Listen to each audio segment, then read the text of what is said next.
Quem acha que a primeira história é verdadeira? Levanta a mão. Fungo zumbi. 1, 2, 3, 4, 5, 6, 7, 8, 9, 10, 13, 14, por aí. História 2, vida microscópica no lago. Quem acha que é essa a verdadeira? 2, 4, 6, 8, 10, 12, 14. Está empatado. História 3, o rato fazendo mimetismo sonoro no Himalaia. Quem acha que é verdadeira? Só um voto para essa história. E a eu votei na primeira também, mais ou menos. Yes? We can go.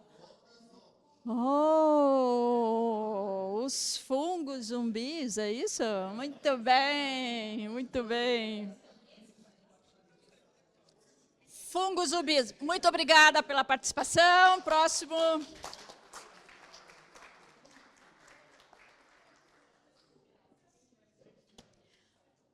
Agora, vamos para o terceiro grupo de colaboradores, tema 3, já estão se antecipando, muito bem, Startling Medical Diagnosis. E? Maila. Ok, querem ficar fora da lâmpada ali, ó, melhor, né? Agora? Pode começar do lado para cá.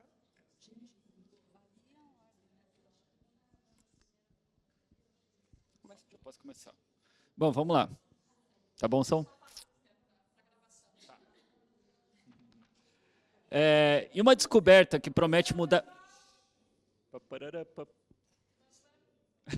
E uma descoberta que promete mudar o campo da medicina, uma equipe internacional de cientistas anunciou a identificação de uma nova estrutura humana batizada de enterócito. Localizado entre o sistema linfático e os vasos sanguíneos, o enterócito desempenha um papel crucial na regulação das respostas imunológicas, de acordo com os pesquisadores.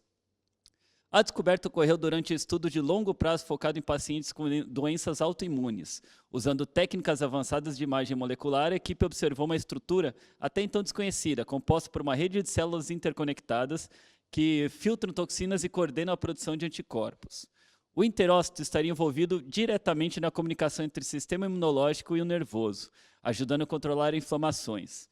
Essa estrutura nunca havia sido identificada antes porque é extremamente pequena e ativada somente em condições específicas, como durante reações imunológicas severas, afirmou a doutora Helena Ramos, imunologista da Universidade de Cambridge, e coautora do estudo. Essa descoberta nos permite repensar como o corpo humano combate infecções e pode abrir portas para novos tratamentos de doenças inflamatórias crônicas e autoimunes, como a artrite reumática e o lúpus. A função do enterócito estaria também relacionada à regulação do equilíbrio imunológico, um conceito recentemente explorado na célula que descreve como o corpo ajuda as suas respostas imunes para evitar o ataque de células saudáveis. Estudos iniciais sugerem que a ativação controlada dessa nova estrutura poderia aumentar a eficácia de vacinas e terapias imunológicas, além de reduzir drasticamente os efeitos colaterais de tratamentos como a quimioterapia.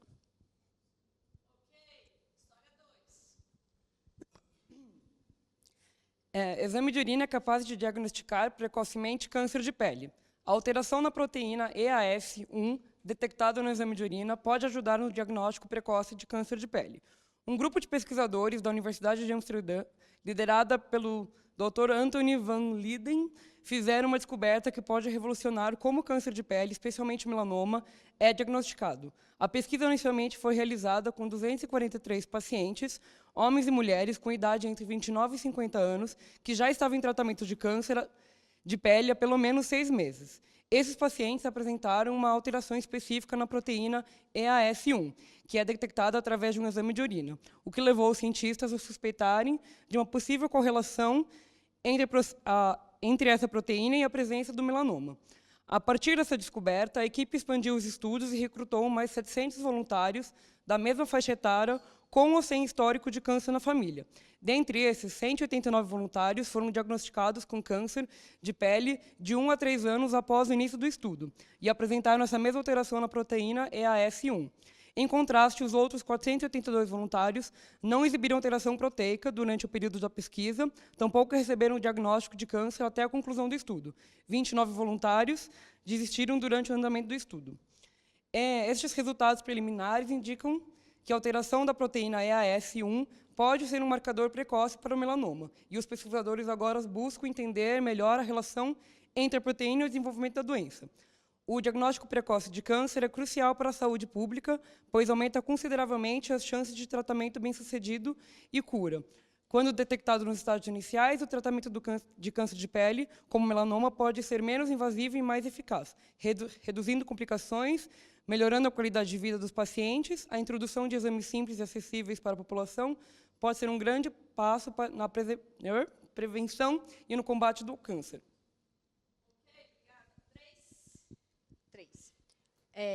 Médicos removem feto do cérebro de criança de 1 ano em caso raro. Em um caso extremamente raro, médicos realizaram uma cirurgia para remover um feto do cérebro de uma criança de 1 ano. A intervenção foi necessária após a criança apresentar atraso no desenvolvimento motor, aumento da circunferência da cabeça e acúmulo de fluido cerebral. O feto encontrado na cabeça da criança era um, entre aspas, gêmeo diamnótico monocoriônico mal formado, fecha aspas, normalmente visto no abdômen do feto hospedeiro. Este fenômeno, conhecido como feto em feto, ou gêmeo parasita, ocorre em cerca de 1 em 500 mil nascimentos. Em casos típicos, o feto parasita aparece no abdômen do gêmeo hospedeiro, mas neste caso raro, apareceu na cabeça, indicando que a anomalia surgiu muito cedo no desenvolvimento embrionário. O estudo sobre essa condição foi publicado no periódico Neurology em 12 de dezembro de 2022. Menos de 20 casos de feto intracraniano foram documentados na literatura médica, tornando este relato particularmente notável.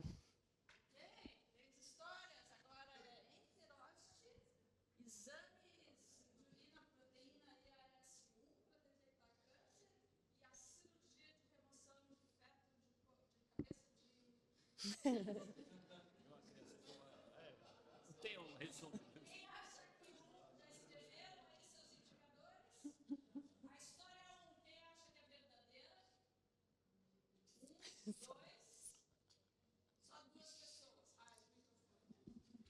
A história 2, quem acha que é verdadeira? 1, 2, 3, 4, 5, 6, 7, 8, 9, 10, 11 pessoas, mais ou menos. História 3. 1, 2, 3, 4, 5, 6, 7, 8, 9, 10, 11, 12. Bem mais gentes. Ok. E vamos para a resposta certa, é? A terceira, a mais fantástica das 3.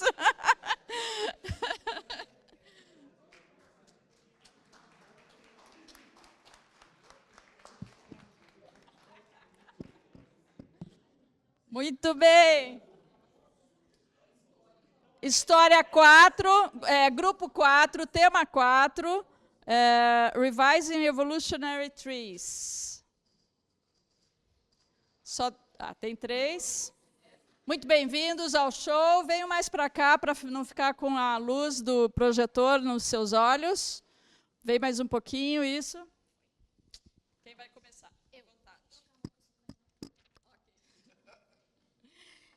Reviravolta na teoria da evolução. Cientistas concluem que os pepinos do mar são nossos parentes mais antigos. Evidências conclusivas atestam que o pepino do mar é o irmão perdido de todos os outros animais. Todos os animais conhecidos até hoje derivam de um ancestral comum. Tudo começou quando, há cerca de 800 milhões de anos, seres unicelulares começaram a se juntar para formar os primeiros organismos. Em algum momento, esse grupo se separou em 2. Um deles deu origem a todos os animais que conhecemos hoje, enquanto o outro evoluiu de maneira independente. Por muito tempo, se questionou quem eram os descendentes desses irmãos desgarrados, mas um estudo publicado na Nature acabou com o debate. Uma análise genética sugere que os derivados dessa linhagem perdida, na verdade, são um grupo de pepinos do mar. Estudos anteriores já haviam tentado responder a essa pergunta com análises genéticas, mas alguns deles não foram muito convincentes. Dessa vez, um grupo de pesquisa da Universidade de Harvard utilizou uma técnica diferente. Ao invés de olhar para genes específicos, os cientistas analisaram a organização deles nos cromossomos. Isso é uma boa ideia, porque na maioria dos animais a organização dos genes é bem parecida, independente do lugar que ocupa na árvore filogenética. Assim, o animal que tivesse a organização mais estranha seria o herdeiro mais provável dessa linhagem, perdida. O que os pesquisadores descobriram foi que, a despeito do que a maioria dos cientistas acreditavam, a organização desse grupo de pepinos do mar era mais diferente. Em todos os animais, os genes se dividiam em 14 grupos. Nos pepinos do mar, contudo, elas estavam distribuídos em apenas 7, o que sugere que todos os outros animais e os pepinos do mar são descendentes de ancestrais diferentes. A descoberta bagunça um pouco o atual estado do conhecimento evolutivo, pois colocou em xeque um dos elementos mais antigos da teoria da evolução. Ficamos no aguardo de que outros andares do edifício construído por essa teoria possam ser questionados no futuro.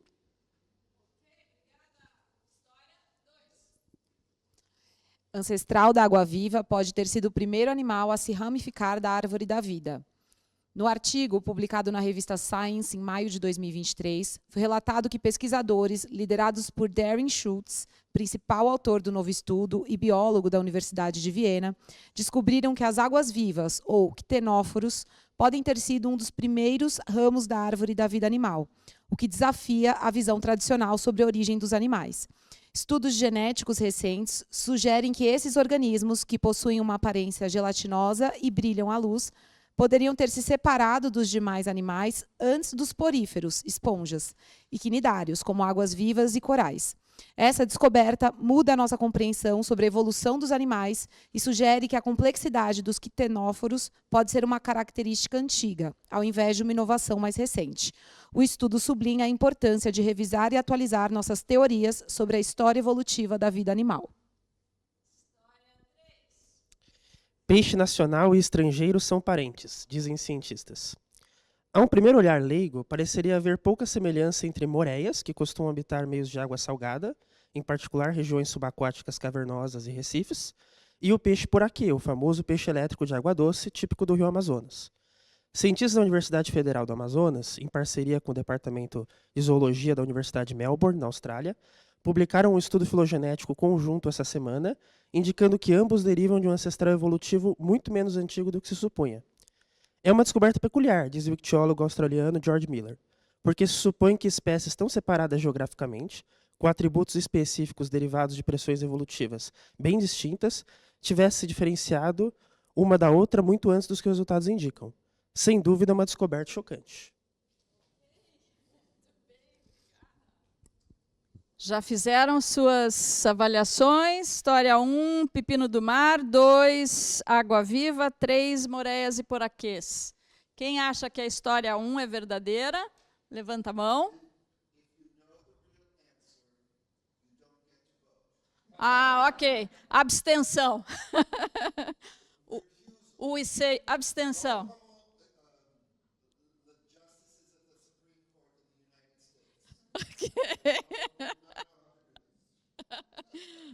Então, vamos começar com as abstenções. Quem não quer votar, porque conhece uma das histórias?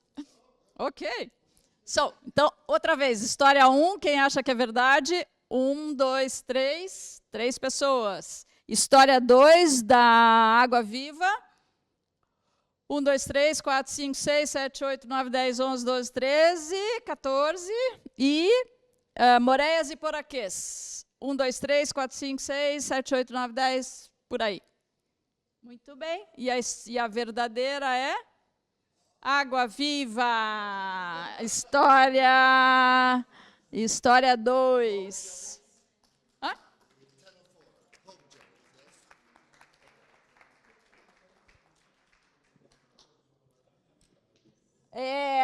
Tema 5. Criminal Behavior in Wild Animals.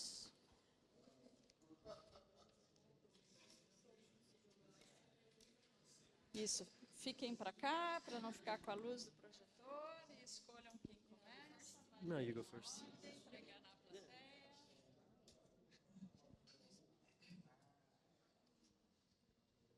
Ok, vamos lá. Primeira história tem o título Mico-Leão Senhor de Escravos. Pesquisas do Instituto de Pesquisa da Mata Atlântica vêm observando um comportamento inédito entre os mico-leão dourados, que pode ser caracterizado como uma forma de escravização de outros animais. Durante o estudo, os cientistas observaram que esses primatas têm estabelecido relações de dependência com outras espécies, forçando-as a realizar tarefas que beneficiam o grupo de mico-leões. De acordo com a pesquisa, os mico-leões dourados utilizam uma combinação de comportamento agressivo e manipulativo para dominar e controlar outras espécies menores, como o saguis, muquiris e o macaco-guiço, primatas que vivem em harmonia no bioma. Essas espécies foram observadas pelos pesquisadores em pesquisas de campo e vêm em câmeras de vigilância de rotina, e chamaram a atenção por desviar suas atividades típicas. Essas práticas incluem o desvio de recursos alimentares e a imposição de tarefas, como a busca por comida ou a defesa contra predadores. A descoberta sugere uma complexidade social não registrada anteriormente para essa espécie, conhecida principalmente por seu comportamento cooperativo. Os pesquisadores destacam que esse comportamento pode estar ligado a pressões ambientais e à competição por recursos na Mata Atlântica, uma região ecologicamente rica, mas ameaçada. Embora a escravização de outros animais seja uma expressão antropomórfica do comportamento observado, ela levanta questões importantes sobre a adaptação e sobrevivência das espécies em um ambiente em mudança. All right, the Australian raptor is the original arsonist of the wild.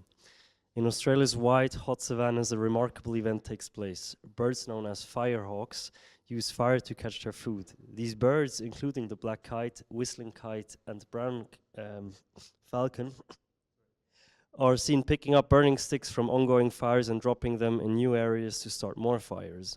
This clever method scares out prey like insects, rodents, and reptiles, make them easy to catch.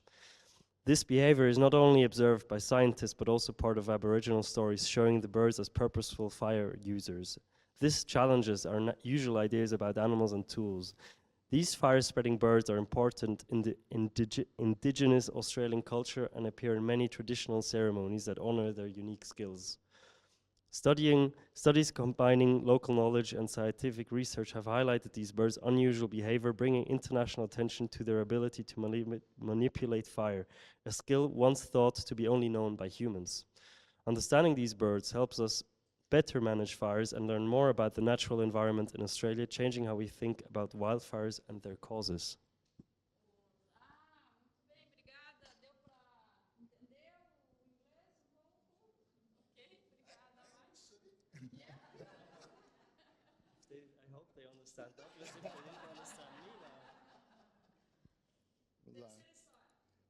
A terceira é: falcões aterrorizam pets em condomínio residencial de Campinas.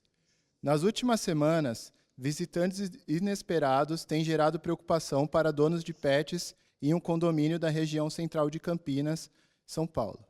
Falcões peregrinos, falco-peregrinos, consideradas as aves mais rápidas do mundo, foram avistados atacando cães e gatos, causando ferimentos graves nos mesmos.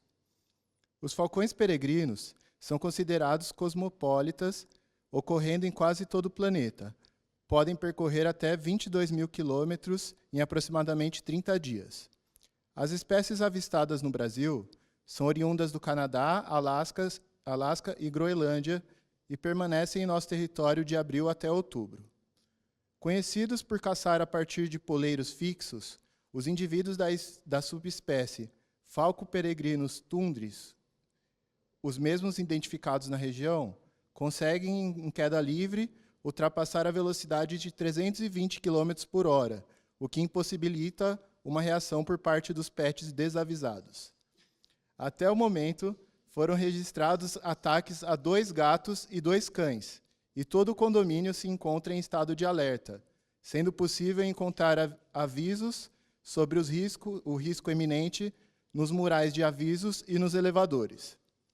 Erika Ringzaher, pesquisadora do Museu Biológico do Butantã, afirma que este não é um comportamento usual entre os falcões peregrinos, que geralmente se alimentam de lagartos e grandes insetos, podendo ocasionalmente apanhar roedores, pequenas cobras e morcegos.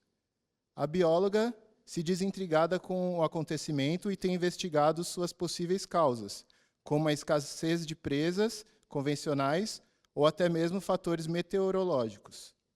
O síndico do conjunto residencial diz não ter uma solução para o problema e orienta os moradores que mantenham seus pets em segurança dentro dos apartamentos até que os visitantes indesejados migrem novamente. Muito bem, histórias cada vez melhores, todas muito boas hoje, hein? Já fizeram suas decisões aí, já anotaram as palavrinhas-chave para identificar. História 1, mico-leão. História 2, aves que detectam fogo. E história 3, falcões peregrinos. Quem acha que a história 1 é verdadeira? Oi? Ah, desculpa. Começar com abstenções. Quem conhece bem um dos casos, muito bem, uma abstenção. Agora sim, história 1, mico-leão. Quem acha que é a história verdadeira? 1, 2, 3, 4. História 2, das aves que detectam fogo. 1, 2, 3, 4, 5, 6. E história 3, falcões peregrinos. 1, 2, 3, 4, 5, 6, 7, 8, um monte de gente. Ok. E o verdadeiro é? As aves da Austrália. As aves que detectam fogo. Uau!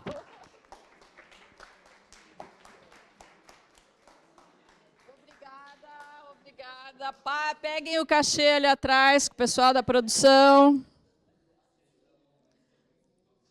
Tema 6, Rare Medical Conditions. Quem vem? Ah, ok. Ah, ele 2 vezes. Ok. Venham para cá para vocês não ficarem com a luz do projetor. Tem mais um aqui. Foi, gente. O meu era esse grupo. Você fez a história? Construí uma história. Ah, que ótimo. A gente não está alinhado. Posso contar? Não faz mal, pode contar. Mas vocês estão alinhados?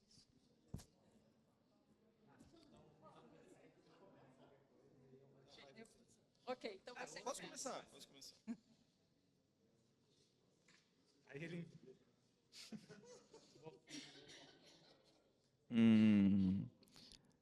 O título da notícia é Nova condição médica rara desafia entendimentos convencionais sobre memória. Cientistas brasileiros identificaram uma condição médica inédita e rara que desafia o entendimento atual sobre a memória humana. Nomeada de amnésia temporal epifânica, a condição apresenta um quadro clínico peculiar. Episódios de perda de memória que ocorrem de forma intermitente, acompanhados por episódios de recall intensificado de memórias específicas de forma abrupta.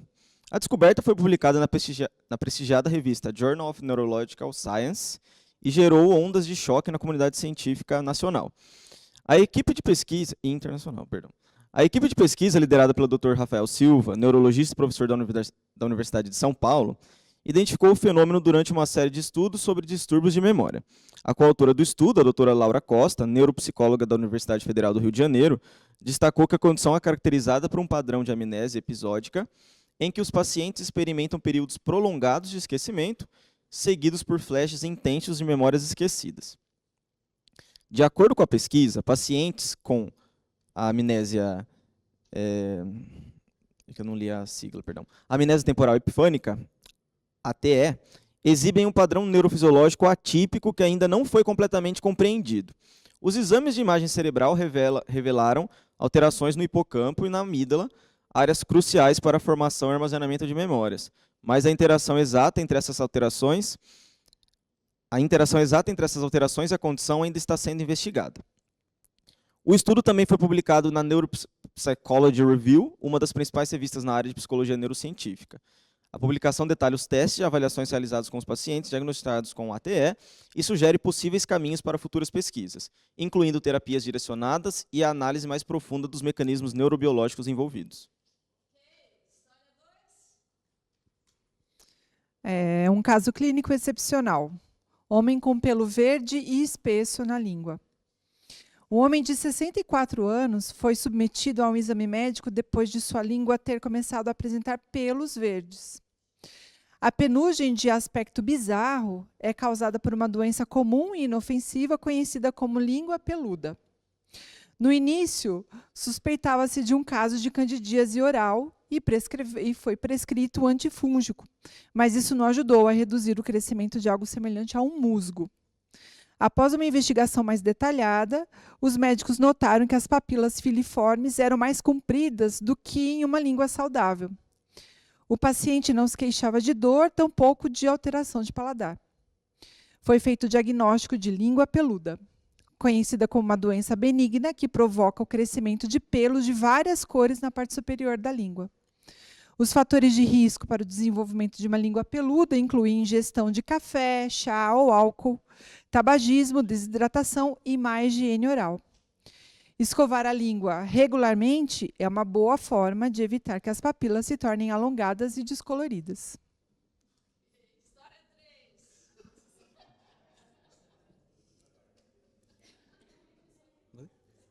Conheça a doença pele de papel. A síndrome da malha subdérmica, coloquialmente chamada de pele de papel, é uma condição rara causada pela bactéria Streptobacillus dermatitis. Essa bactéria se infiltra na camada subcutânea da pele, onde produz uma matriz de biofilme única, formando uma rede microscópica semelhante a uma teia, que se entrelaça com o tecido conjuntivo, fazendo com que a pele fique enrugada e rígida, lembrando a textura do papel amassado. O tratamento para a síndrome de malha subdérmica envolve uma combinação de antibióticos com o objetivo de eliminar a infecção bacteriana, juntamente com terapias enzimáticas projetadas para quebrar a matriz do biofilme extracelular. Outras histórias fantásticas. Quem se abstém? Eu? Só? História 1. Condição médica da memória humana. Quem acha que é a verdadeira? 1, 2, 3, 4, 5, 6, 7, 8, 9, 10, 11, 12, 13, 14, 15, 16, 16, mais ou menos. História 2. Pelo verde, espesso, na língua. 1, 2, 3, 4, 5, 6, 7, 8. Muito bem. E pele de papel subcutânea, história 3. 1, 2, 3, 4, 5, 6, 7, 8, 9, 10. Ficou em segundo lugar na crença. Vamos lá. Ahá! Pelo verde espesso na língua.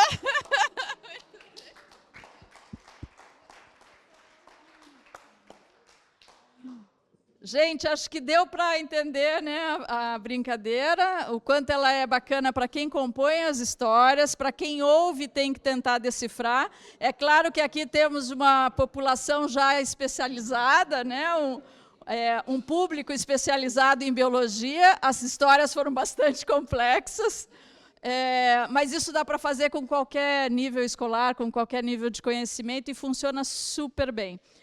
Então, acho que a gente vai parar por aqui para poder dar prosseguimento. O Douglas pede que aqueles que tiverem a história digital, pode ser em português mesmo, ou em inglês, como quiserem, mandarem para os nossos e-mails. O meu e o dele, ele dá um retorno depois para vocês. Tá bom? Obrigada. So, thank you all for playing this game with me. We are only stopping because this is a very short class, and I think we have enough to understand how the game is played and what the lesson will do. So, and thank you to everybody else who wrote the stories, and yes, I am interested in hearing them. So here are some of the other stories we didn't get to hear.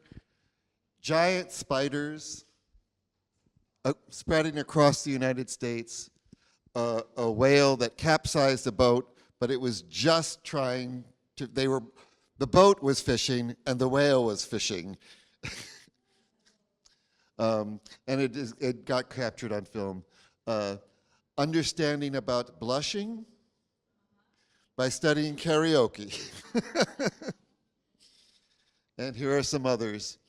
An annoying noise in the ear in Taiwan was traced to a spider that had taken up residence and making clicking noises. How many people knew that platypuses fluoresce when you put ultraviolet light on them? Yeah. Yes. But the question is why? And the answer is probably for no reason at all. They just do. Bacteria that live in caves 3 kilometers below the surface, inside the walls, and the whole ecosystem is fueled by radioactivity, not by sunlight or chemistry. Food chain, upside down. The insect eats the frog. And yes, we might be building houses on the moon, mixing moon dust and urine. So these are all the incredible stories. But the work now for us is, you notice how easy it is to create misinformation, yes? And for it to be believable. So now I want you to look at your own list and extend the list and say, what are all the ways that people used to try to convince you which were effective, which was most effective? Just make a complete list from what you have. And if you want to add what you used in your own story, maybe you thought about it carefully.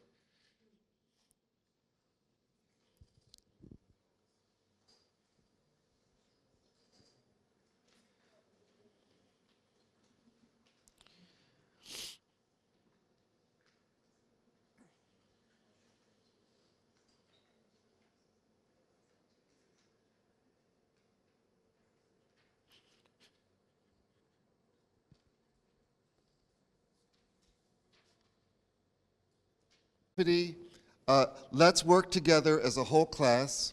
Maybe we could do this in small groups. I want to see if we can do this in English. So if we need to consult with people to add things or to explain things, that's okay. But I sort of want to monitor what's going on with our contributions. So just if you have something you want to add to the list of ways in which we are ways to persuade people or to deceive people, and we'll just make a long list of all the things which we can think of, and we'll see if we're as good as the advertising firms. Yes. So who would like to start off with a method, a deceptive tactic?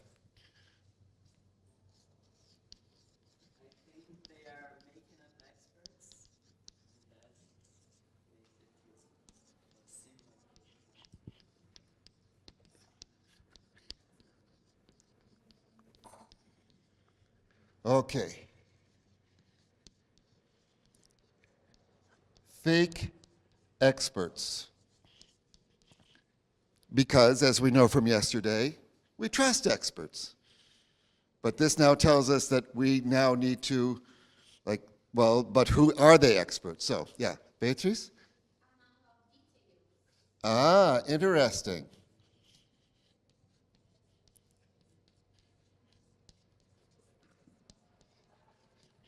So how many other people had this on their list?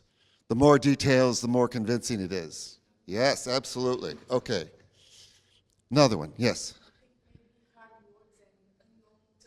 Can I just say this?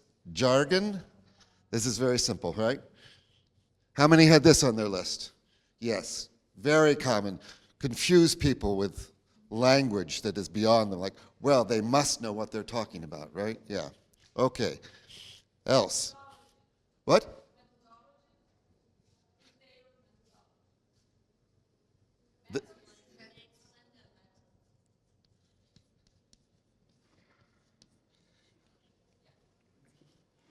So the more they explain how they came by it, this is partly a level of detail, yeah? Okay. How many had methods on there? Yes, a couple. Okay. Others?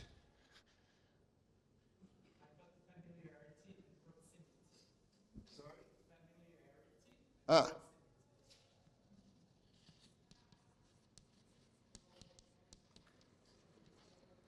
So anything that is familiar or local, the stories about Brazil are more interesting because, oh, this is about me, yeah? So how many people had this on their list? Notice this. Yes, okay. Very common.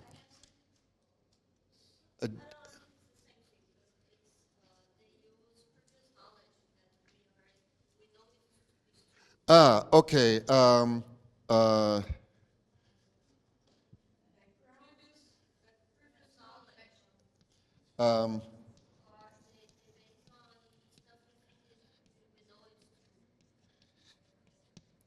So they use what you already know, and I would leverage this is a way to do this. Okay, good.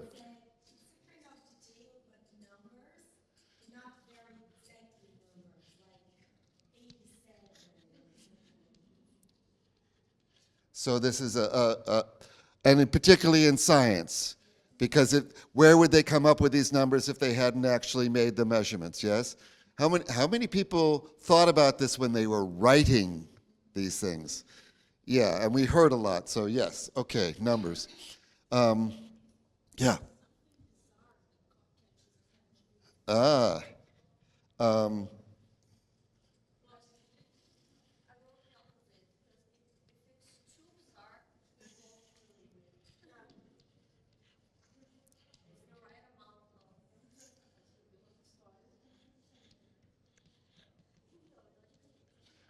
Okay, so I'm gonna.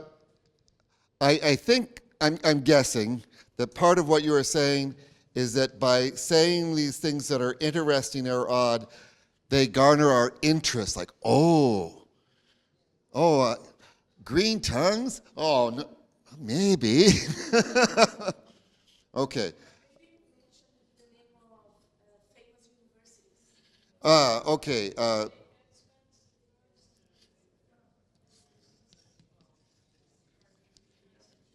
So sometimes the such and such institute of such and such with its long name, it's like sounds very official, yeah?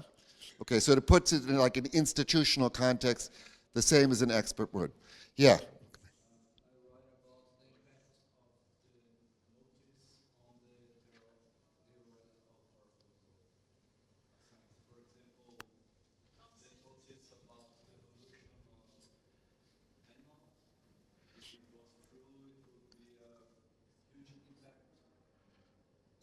So this is about the making it seem important, or the theoretical importance? Okay, I'm going to drop off the theory because this was just about science. But if the conclusion that's being presented is important, you are liable perhaps to be more impressed by it. Like, oh yes, if that's true, then we are all descended from comb jellies. Oh, this is impressive. Okay, yeah.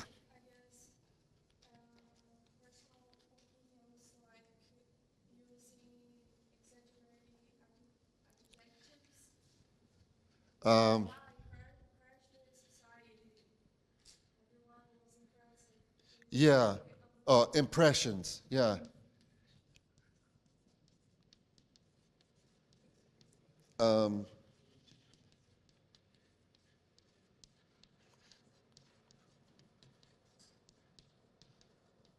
Is that how many people were also very mindful when they wrote to make sure that they were very, created a good picture for people to able to understand, yeah?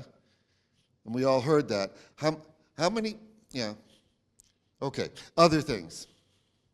Yeah.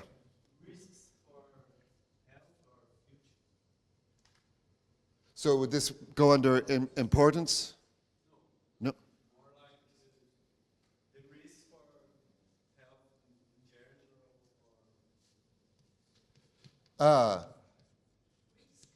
Risks? And why do you think this was important?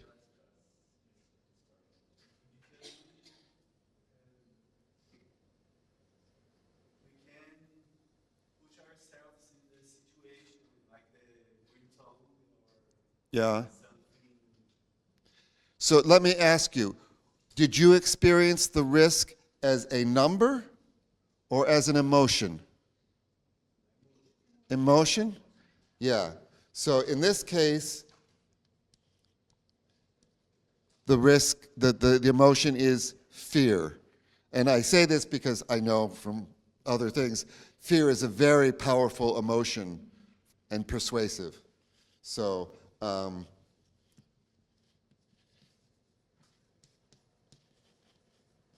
we're just going to add emotions. How many people put emotions on their list? Yeah, good. Okay. Other things, this is a good list, yes?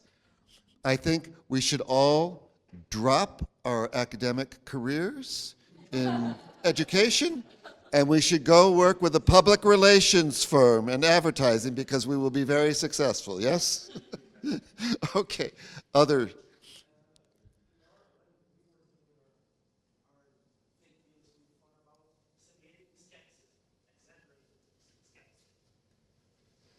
So the technique is to exaggerate the skepticism?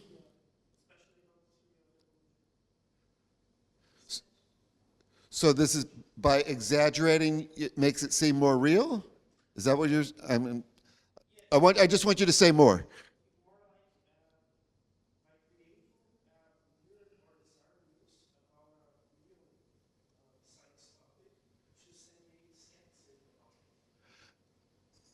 So this is how to make something less believable?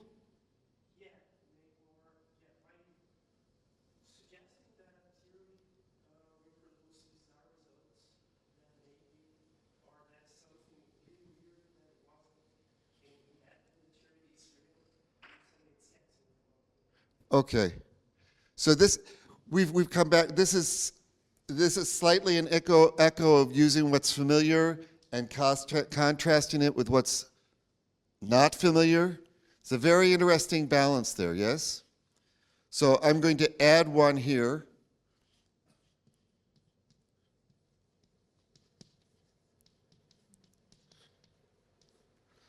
How many people had this on their list? Okay? And this is interesting because it's not about what is true or not, it's what we think might be true. That sounds reasonable, but it's completely divorced from any evidence that we have. But,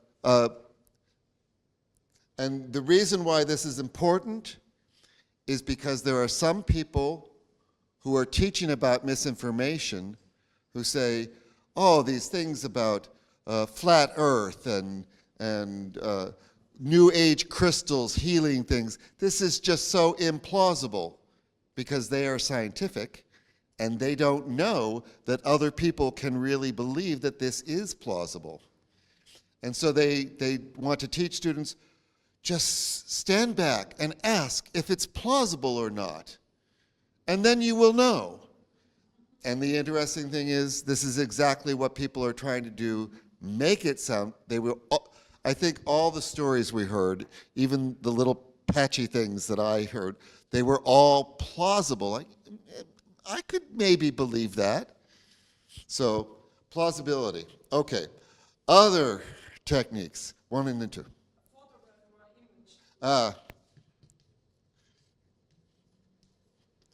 An image, a quote, a sound bite, and part of this is that it is, I think, concrete.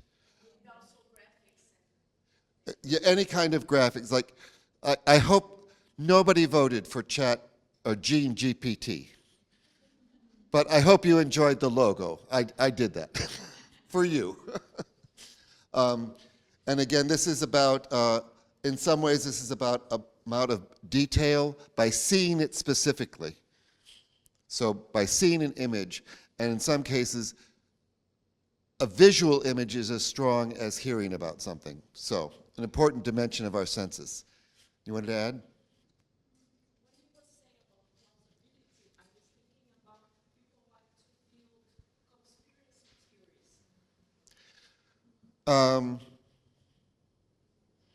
Yes. Conspiracy theories is like another whole layer below. We'll come back to that this afternoon a little bit. But just, so yes. But I don't think we start off trying to create conspiracy theories. to convince people because they'll just say, oh, that's a conspiracy theory. And yet, many of them do think that what we mostly think, no, they do think it's plausible. And that's a fascinating psychology thing. Okay. This is a wonderful list. Let's start at the back again.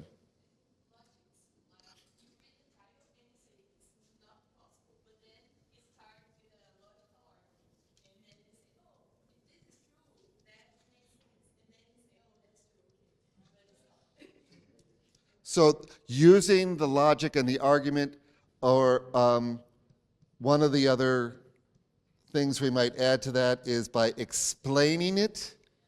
And explaining, I think, is a form of making things plausible.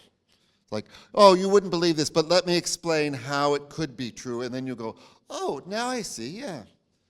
How many people really focused on explaining the phenomenon that they did? Yeah? Okay. Other things, yeah.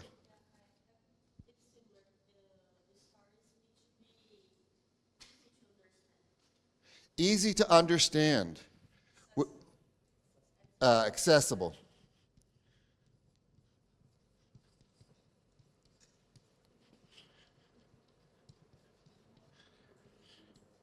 Sometimes it's more accessible than scientific knowledge.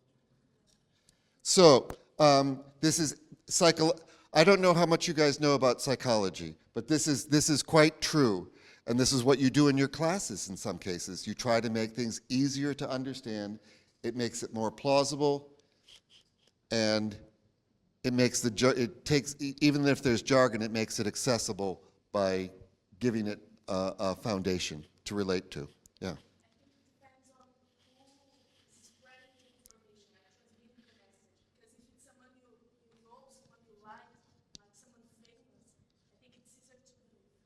Okay.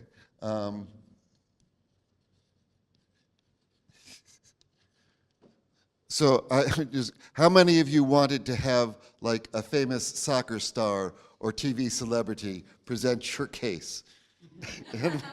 Did anyone think about this? But so and there was I think you also did you mention like how they look, their appearance, their looks? Appearance? No? Okay. Okay. Okay, good. Yeah. Yeah? But I have to think, what would Douglas choose as a proof?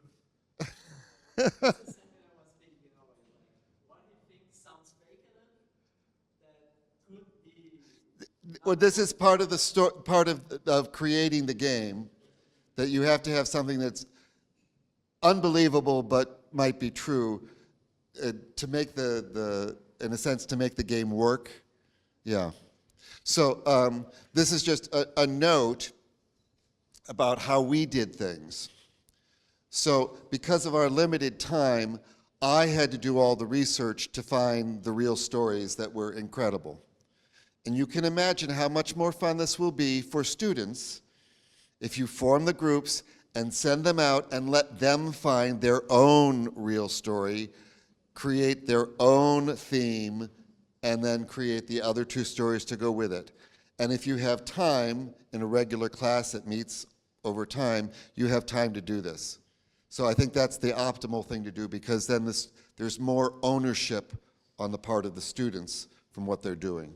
So that's ideal in my view, but it's a lot of work finding these stories, by the way. But also a lot of fun. Okay, other techniques we can add. Yeah.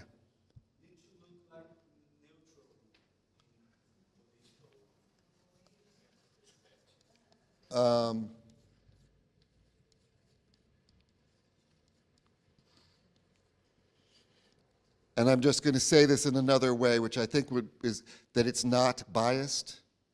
When you say neutral, what you mean is it's not biased, right? Because we are already prepared not to believe things which we know they are trying to convince us or push us or bias us. And this is, I mean, think about this. The important way to persuade someone is partly to convince them that they're not being persuaded.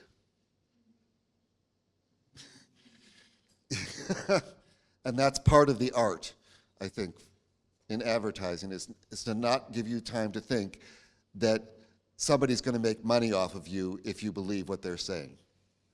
Yeah? Okay. Other methods?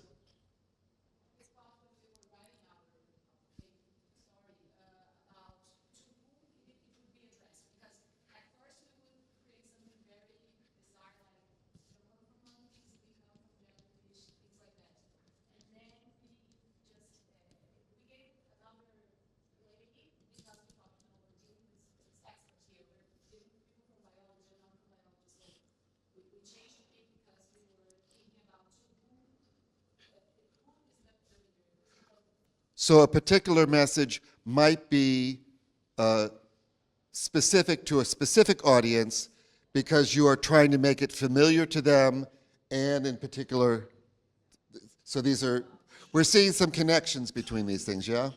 That's good. Okay, do we want to add any more to this list for now? Come back.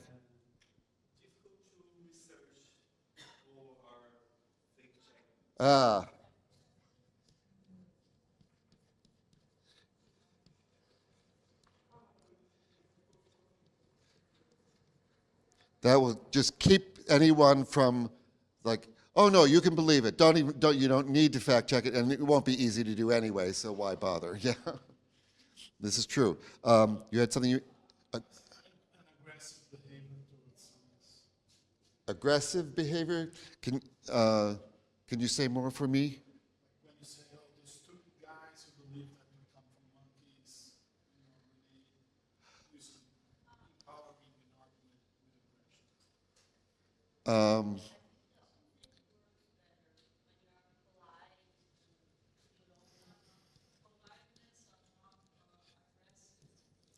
No, but this is, there is a sense in which if you contrast what you're saying to something else which you don't want them to believe,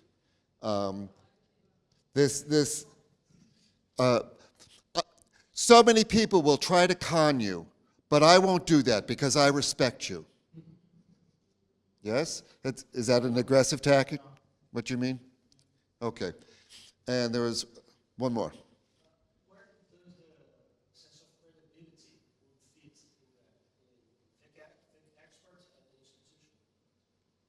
Partly, yeah.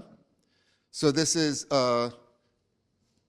so there's this very interesting, because we started to talk a little bit about credibility yesterday with expertise, but there's a difference between credibility and credentials, making it appear that you have the credibility by allying yourself with a fake institution or saying that I have studied this for 20 years, so you should really believe me. So, one more? One more would be to draw fake conclusions from real facts.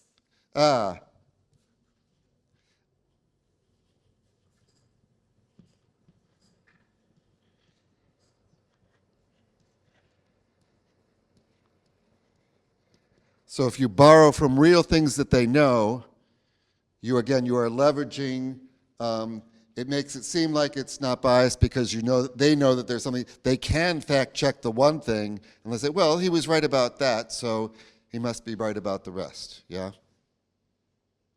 Okay, we're going to take a photo of this and somehow we'll distribute it and everything. So, this is, let me give a name for this. This is an error repertoire, a repertoire list of all the things in your music, things or your videos or whatever. So a long list. These are all the ways in which we can make mistakes about credibility because someone is playing on things to us, right?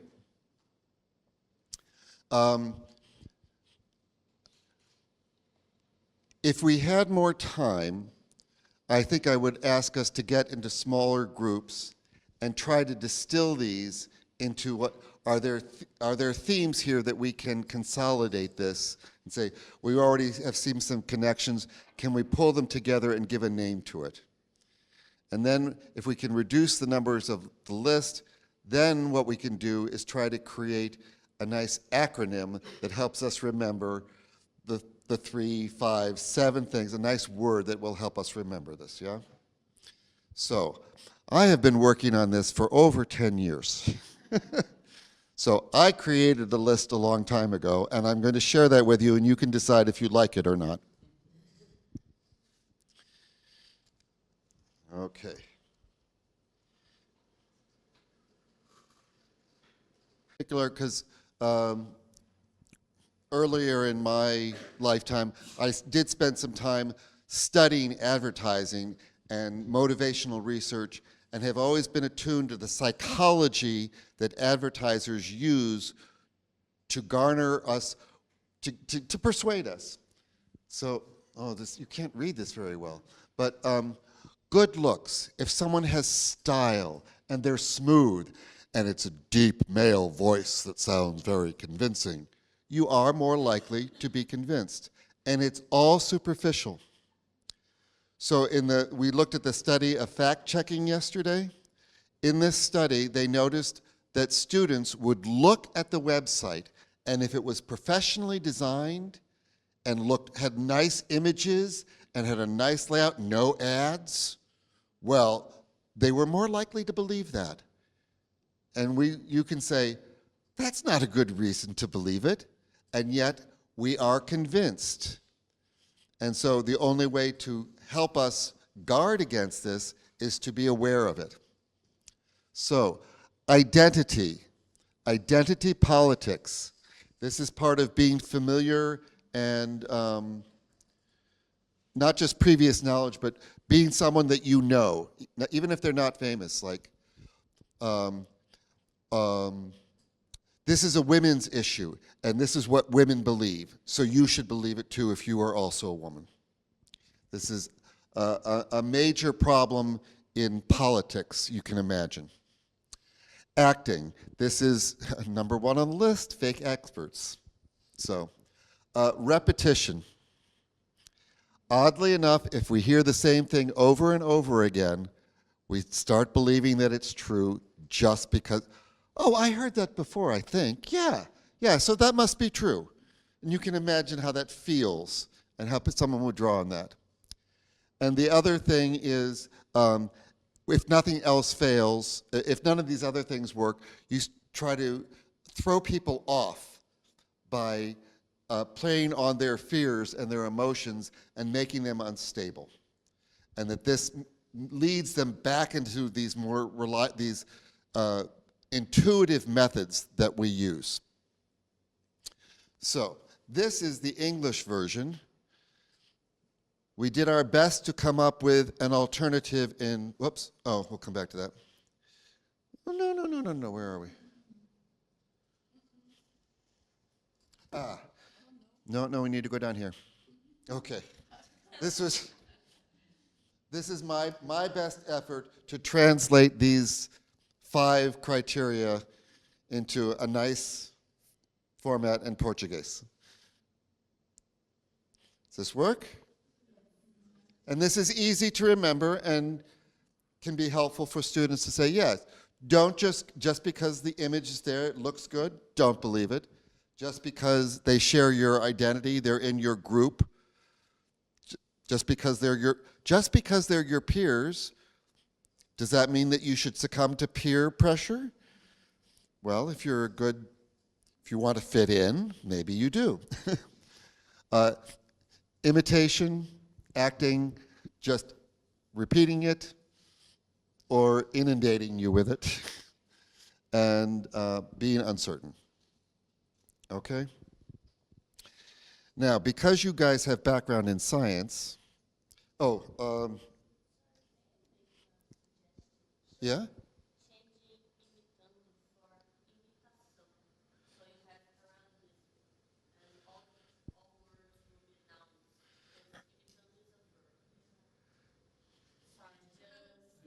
I leave that I leave that to you. I was working with Google Translate, okay? I'm just happy I found 5 eyes. Okay. We need to, so you can download, so this is the website again. So you can download, if you click on liars, you will get the liars image. The 5 eyes, that will be a Microsoft Word document. Okay? So these are available for you to download. But I want to now go back to this. Okay. These are well-developed methods that people who study advertising and psychology know. But because you guys have backgrounds in science, it's worth talking about the science behind how we can be persuaded by these things if in the process we can be persuaded of something that's not true. How did our minds ever evolve to be deceived? That doesn't sound like a very good design. Why didn't we find some way over the time of evolution to escape these things? And it turns out that all of these methods are related to ways in which we learn from each other. So we are all social organisms, and we turn and we talk about copycats. Yes? Well, we are copy humans. We look at what other people do and go, well, they did it, so I'll do that too. And you can just start observing how much you might just catch yourself occasionally like, oh, I'm in this new environment, well, I'll just watch and collect information about what other people are doing, and then I'll know how to fit in and what to do. I'm doing that, guaranteed. But there are various forms of bias that lead us to decide who or why we copy. So if someone has a lot of prestige, they are a celebrity, they're a movie star, they're a famous athlete, or a business tycoon just because they made a lot of money, we think there's this tendency to want to, well, that must be why they got their fame. And so we will follow them even if the sports person is endorsing a watch. What do sports stars know about watches? And yet they will sell them. And movie stars will sell perfume or cosmetics. Coffee machines? You all know what this means, I don't.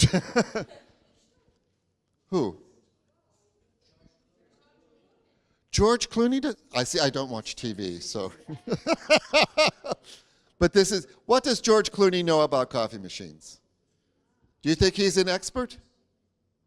Yeah, okay. So the fact that they have prestige means that they've risen, they have some quality which we may want, and so we are, literally, we're imitating them. In-group bias or conformity bias. So if we have a small group, we trust our friends, we trust our family because they're close to us. Or if we're in a particular network, like you do Dungeons and Dragons, so you're going to trust what everyone on that network. It's just another social network, but then you trust them. And some of this is simply because people want to fit in, they want to preserve their social relations, even at the sacrifice of the truth. So I don't know how many of you deal with creationist students, but beware, when you ask them to believe in evolution, basically what you're asking them to do in many cases is to forsake their family. And we think like, no, the family is different from the truth. That's why we're in a science class, and this is what we're going to teach. We're going to teach them the truth. But in fact, we're doing something else from their perspective. So, expert-based judgment, well, in this case, if we know who an expert is, we should trust them. But again, we run into the problem of fake experts and who they might be. Majority bias, Have you ever heard this phrase, the wisdom of the crowd? Yeah? And you will scan down the product reviews and just see, is this product generally approved by most of the people who have bought these things? Like, yeah, okay. Oh, there's one or two sour things in there, but that can be expected. So you just say, what's the norm? And then the last one is responding to doubt, uncertainty, and fear. If we are emotionally unstable, our faculty for thinking more slowly and reasonably just starts dropping out. And again, many of the people say, you should be concerned about these hordes of people coming into your country and eating their pets. Oh, I don't know if that's true or not, but that's so amazing. Well, okay, you know. This is our psychological makeup, and this is things that we need. So we need to, here is this unusual thing. We want people to be more critical thinkers and to rely more on scientific reasoning, and we will teach them all that. But we don't often teach them how our brains really work. But if you're going to be a good consumer or a citizen, particularly collecting information, you need to know how this little device inside your head is not necessarily perfect. That there are ways that it works subconsciously, and that you have to beware of, like, wait a minute, what are you telling me, brain? I'm not sure I should believe that. So you need to keep yourself in check, and we need to train ourselves. And for us who have been through university, this is one of the things that happens just along the way. So many of us have these strategies for, like, oh, let me check that out first. But other people will just go, okay, that's how it feels, and they will go with it. Okay. So,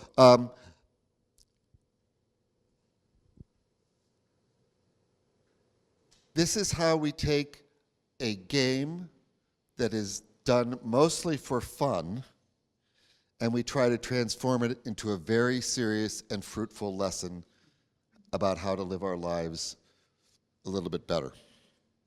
And I think many of these things will apply outside of science, but of course our reason for teaching them in a science class is because these are the techniques by which science is eroded in our culture, and we want people to believe that vaccines are safe, that there really is a pandemic, that climate change really is happening, etc. So to do those things, oddly enough, we can't just talk about the greenhouse effect or how vaccines work. We have to talk about all these other dimensions. So are there any questions or comments at this point about our liar's game?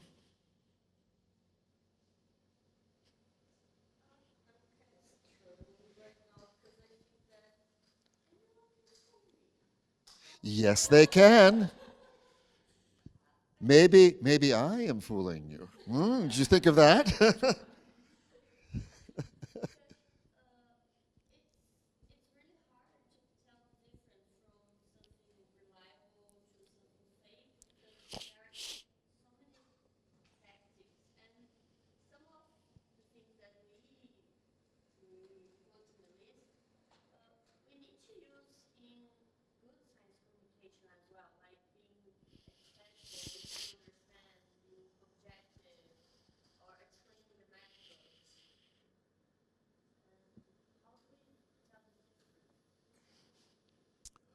So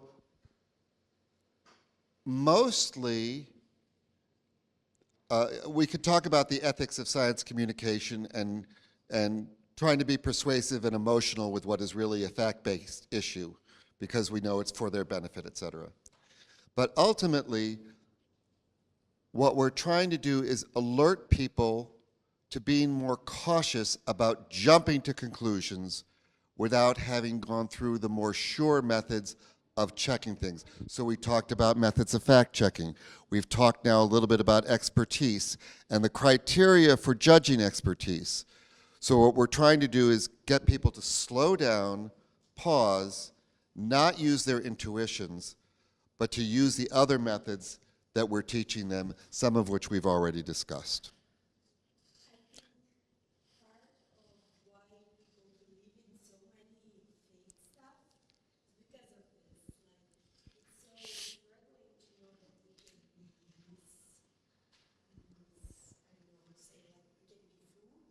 Yeah.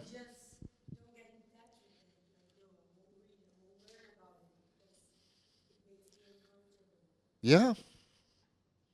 But, and again, these are tools of social learning which most of the time work. That's why our brains are built that way. But for somebody who wants to gain power or prestige or profit, and they know about these, they can manipulate them to their advantage, and we simply want to be inoculated with knowing how these strategies work so that they become less effective on us. And on everybody, we hope, our students. Okay? Okay, that was a lot of fun. We're going to take just a 1-minute break.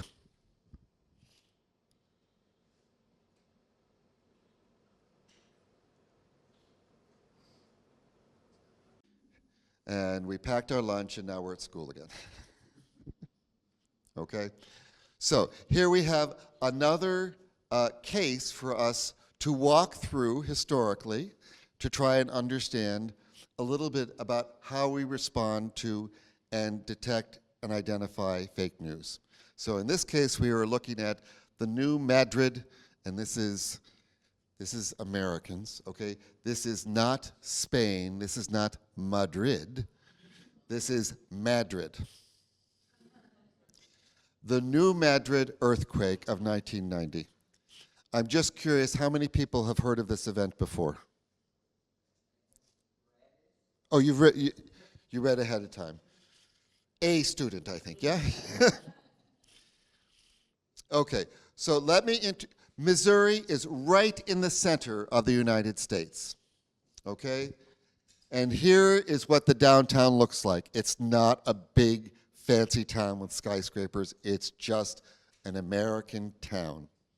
Looks pretty normal. Post office, movie theater, diners, you know, five and dime. American flags, yeah, that will be the post office, so. So the unusual thing about this town is that when you think about earthquakes, particularly in the US, you think about San Francisco and Los Angeles and San Andreas Fault. The strongest earthquake that ever occurred in recorded history in the United States occurred just outside New Madrid, Missouri. Right? So here is the zone of where that, so there was this huge earthquake, and there were 3 in succession in 1811 and 1812. The strongest in US history, and you can see that they were centered here and they had a large effect. There is documentation by people who observed this that they actually saw the Mississippi River, almost as big as the Amazon, flow backwards. There were church bells hundreds of miles away that started ringing because the building was shaking. This is just like a remarkable event, and there's a very small city museum, and there's a little place for them to commemorate everything that happened in there, and there's a seismometer to remind everybody, like, this is an earthquake zone. And ironically, these are the current risks, right? There's a major risk along the West Coast, but this is still a major center of potential earthquakes. Okay? Now, I want you to place yourself as a resident in New Madrid in 1990. You can be yourself. You can be a school teacher, or the principal if you like. You can be the mayor. You can own a local bar or restaurant if you want. Maybe you work for the town newspaper. You get to decide, okay? But we're going to walk through this event, and I want you to record on paper for reference what you would do in response to the various news items that you hear. This is like something comes across your WhatsApp feed or your Instagram feed, and you read it and go, oh. How would you respond? So I know earthquakes are not very common in Brazil, but floods are. Rio Grande do Sul, yes.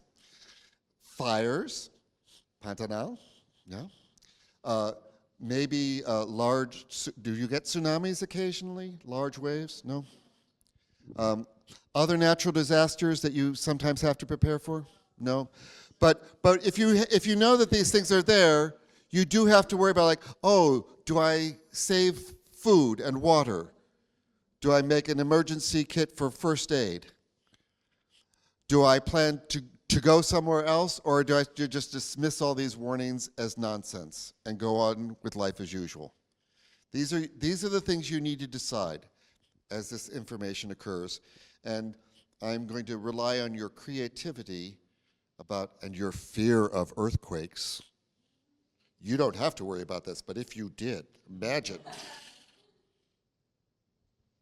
So, in November 1989, the newspaper, the Memphis Commercial Appeal, reports on a lecture by Ibn Browning, who has analyzed the geological conditions of this famous earthquake that everybody knows, and finds that similar conditions will occur again next year, specifically on December 3rd, 1990. Browning works as a business consultant, mostly on meteorological and geological issues, and he publishes a newsletter on these various topics. His reasoning is based on modeling the geological forces of excess tidal loading, which will increase the likelihood of an earthquake at a similar scale. And he repeats this projection a few weeks later in an invited speech at the Missouri Governor's Conference on Agriculture. So there is Dr. Browning, and you would not have seen this at the time, but these are the archives of his calculations. So, what is your response to hearing this news? Anything? I want you to write down like, or like, I'm going to check it out, or like, I'm just going to sit and wait. I don't know. No, well, that's your response. Everyone else is entitled to do their own response, I think. This is America. We get to do what we want, even if it's foolish. Okay. As a measure of his credibility, Dr. Browning claims to have correctly projected the earthquake in Loma Prieta, California. That's an image. It was a pretty severe one. Earlier in the year, and also the devastating eruption of Mount St. Helens volcano in Washington in 1980. And again, I don't know if you were familiar with it. It's like huge, huge explosion. Changed the weather for like weeks. So knowing that he's made previous predictions and that they seem to have been successful, does it?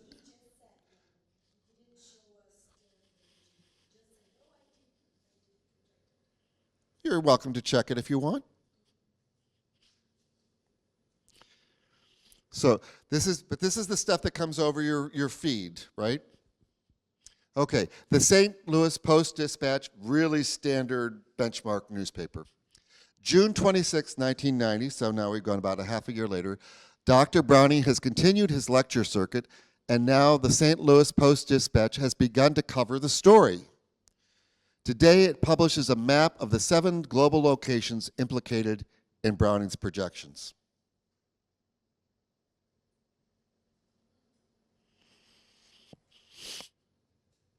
Reputable newspaper.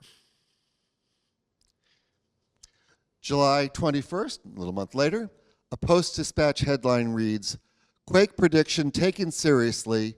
The article cites David Stewart, director of the Earthquake Research Center at Southeast Missouri State University, who has vouched for Browning's expertise to his colleagues. In a separate comment, he said, "Here's a man who verifiably has hit several home runs," sorry, Americans, "and he's up to bat. You can't ignore the batting record." Any change in what you want to do?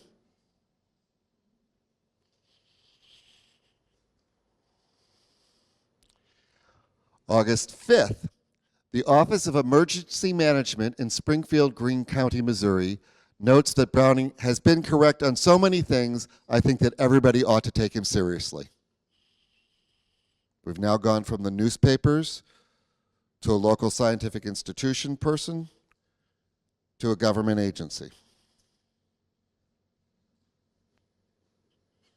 You're all anti-government, so you're not going to listen to them, are you? September 9th, the superintendent of the New Madrid County Central School District announces that schools will be closed on December 3rd. Still months away. The problem with schools, he says, is it's not what's true so much as what's perceived to be true. So I'm like, if you're a parent and you have a student, are you going to start going and object? It's like, no, why are you closing school? I want my student to be there. Or like, oh, well, okay, we'll go on a field trip that day. Or, oh, you know, I really should have like filled my tub with water in case the water mains break from the.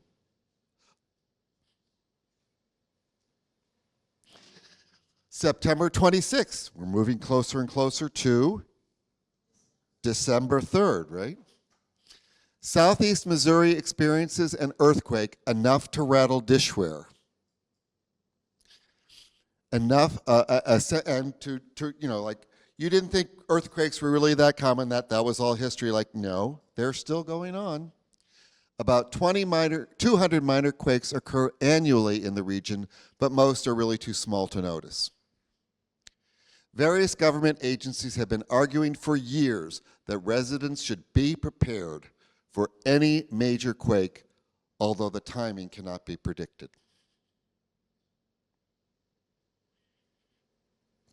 Time to be prepared just in case?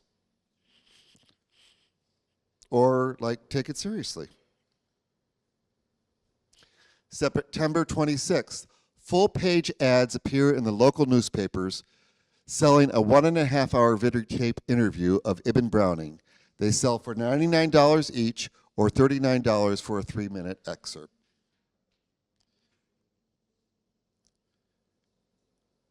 Do you actually want to get more information? Maybe, you know, it's like, maybe you don't believe it, but maybe you should inform yourself, and it's worth informing yourself about that.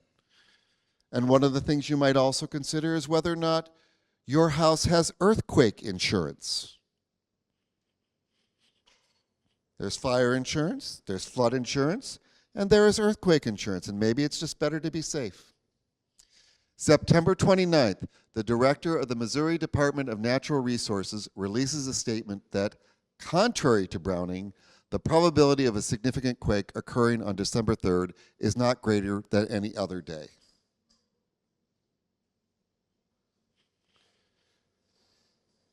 We've been hearing about this for months. Is he just trying to like reassure us and make it seem like he's being a good government official and just trying to gloss over things? This is a cover-up? Or is it like he's finally woke up? I don't know. We have to decide. Early October, Browning is interviewed on ABC's Good Morning America. Other TV talk shows soon feature discussion of a projected earthquake in New Madrid. Do you guys know anything about American TV to know what this might be like? Do you have like a morning news show that everybody in the country watches, and it's like really cozy, and they...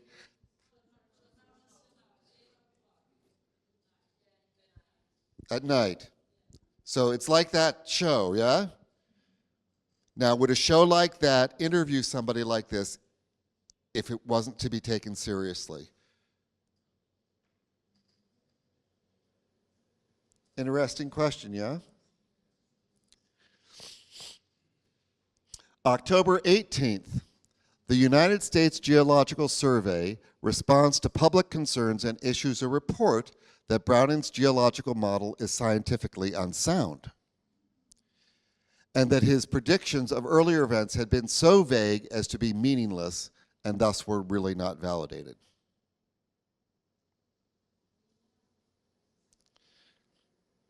Again, October 18th, people have been talking. You had to wait till he went on Good Morning America to say this? I don't know. October 21st, David Stewart, remember David Stewart who vouched for him earlier? Defends Browning. Meanwhile, William Allen, science reporter for the Post-Dispatch, has done further digging.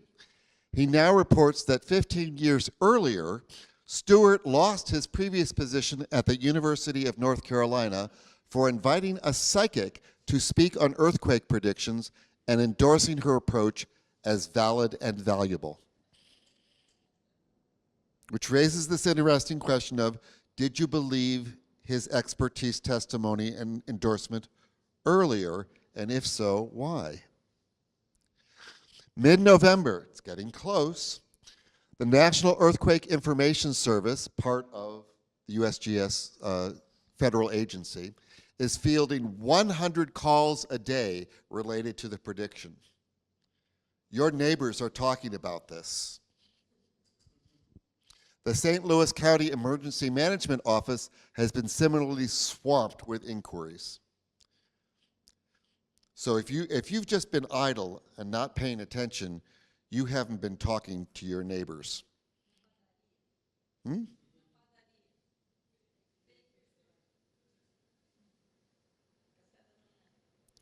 Late November, country music singer Lou Hobbs releases his song, Living on the New Madrid Fault Line. You can download this and listen to it if you want to. Lately, I feel a little nervous about my section of the land of the free. Living on the New Madrid Fault Line, something's shaking, Lord. I hope it's not. I hope it's just me. And over the next few days, he is invited to sing it on Good Morning America and dozens of other radio and television shows. So all these editors across all these radio and TV shows, obviously, maybe they're just trying to entertain you and make you laugh at this guy, or on the other hand, this is an indication of like, there's a lot going on in New Madrid right now. Okay, December 3rd, Earthquake Day. Some 200 reporters from around the world are gathered with their vans and satellite antenna, all parked in a cluster, ready to report on events as they happen. Mind you, this town only has a population of 3,000 individuals.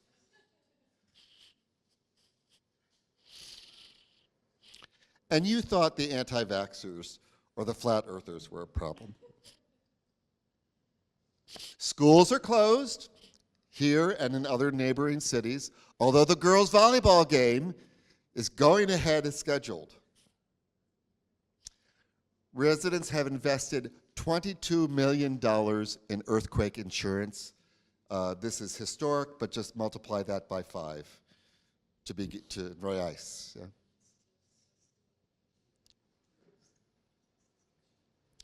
The National Guard is conducting an earthquake preparedness drill nearby. In town, you can buy your I Survived the Earthquake t-shirt, or you can buy the hamburger with a little fault line across it. Now, how many of you thought that this was silly, but were planning to sell t-shirts or hamburgers and profit off of this event? See, you didn't think ahead, did you? People are gathered, chatting, waiting and partying. No earthquake. the experts at the USGS were right. It turns out all that hype for nothing.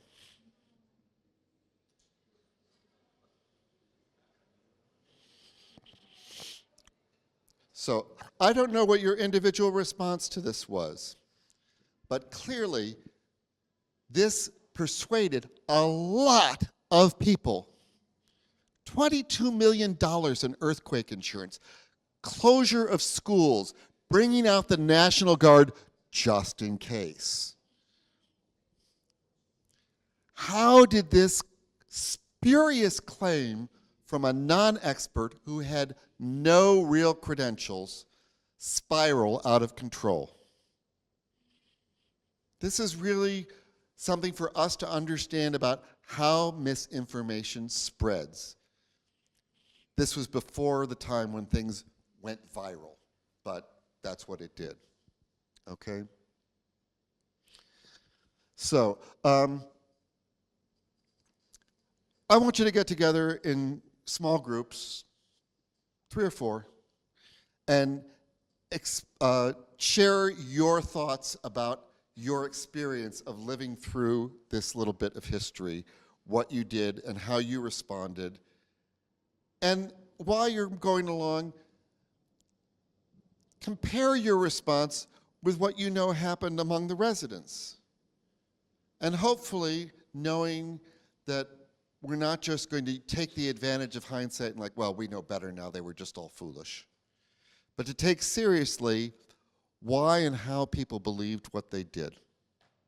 Okay? So let's take, we'll take a few minutes to do this. Question? So this is interesting. Very few of the news outlets reported about Browning's background. He had been running this, I think he had a degree in geology, but he had been running this newsletter for a while, but as a local commentator, he did not have any credibility among the USGS or other people, except for David Stewart, apparently. So anyway, some of these questions come up that might be interesting points of like, well, this would have solved things, or this would have made a difference. Why didn't it happen? You know, I was fooled up until this moment, and then they would, you know, and then I realized, oh my goodness, why did I believe that earlier? These are all things to take into consideration. Okay? So, this is another fun example, yeah? A little appalling, but also interesting and amazing. Fascinating. So take some time to talk about your own reactions, the residents' reactions, and what we might take away from this, and then we'll come back and have another discussion. Okay? Good. 5 minutes, 10 minutes, 5 minutes? Maybe 10 minutes for this.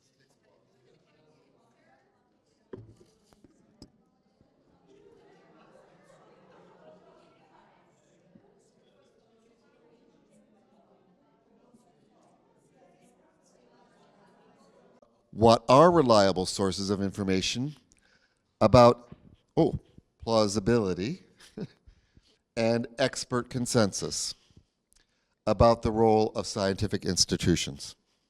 Okay, so this just adds a little bit more focus to the discussion, and see if you can, if this is an inquiry exercise, so now is our time to consolidate what we've learned and to try and put it in very clear statement form to send to our memory to take with us, home with us, okay? So we'll let you continue on for another 10 minutes or so. Yeah.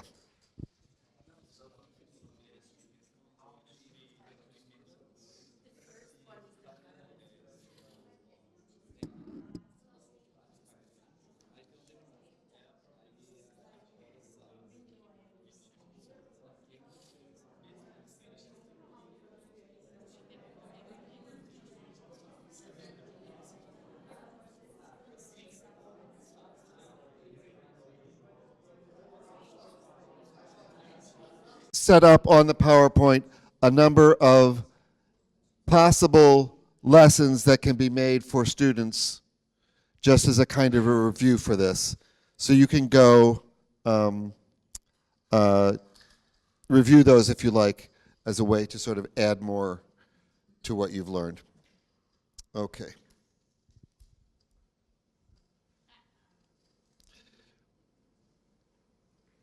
Okay.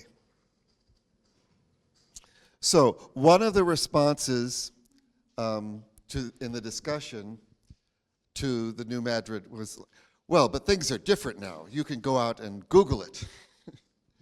And you can do your own research and you can find things. And yes, one of the things that we want to be able to teach students is not just how to respond to misinformation, but how to find good information, which means if there's any question about the misinformation, you just reject it, drop it, turn it into a question, and research it yourself, provided we teach the students how to do the research appropriately. So there is a movement now that was very popular, in particular with the Bitcoin community and among some conservative circles, at least in the US. Do your own research, DYOR. So this is one of the things, this is an exploration in part about this notion of plausibility and why you should not necessarily believe everything you shouldn't believe everything that you hear, nor should you believe everything that sounds plausible. So, if sea ice is growing, how can the planet be warming? So you can go to some of the global warming websites, and there, if you don't know them, there are a lot of them. And they will show you, and they will make these comparisons about how far the Antarctic sea ice extended at different points in history. And you'll see that here, in 2014, how much further out the sea ice went than in 1954. So if the planet is warming, how can we have more sea ice? This just shows you that it's wrong. And this is a very plausible argument for people to believe. But to understand the argument, you need to have a lot of expertise. So these people are not telling you that you really need multi-years of data, not just 2 data points. And in fact, we are experiencing record lows in terms of the extent of the sea ice. You can't just choose 1 year or 2 dates. You have to look at long-term trends. And you have to get data not just from Antarctica, but from around the globe. And it turns out that this was a puzzle for a lot of climatologists, and that they had to figure out that there were these awkward feedback loops that sea ice was, could actually increase if there was a higher temperature. But it was a phenomenon that could occur, and part of that was that simply if you measure the extent that it covers, you're not measuring the volume, how much ice there is total. So this is the scientific explanation, but it's important to understand how it differs with things. So here's another thing. Do you know about how big the COVID virus is? Just like one, like the viruses. And do you know how big the holes in the masks are? They're like huge. So, you know, it's like throwing a marble through a chain link fence.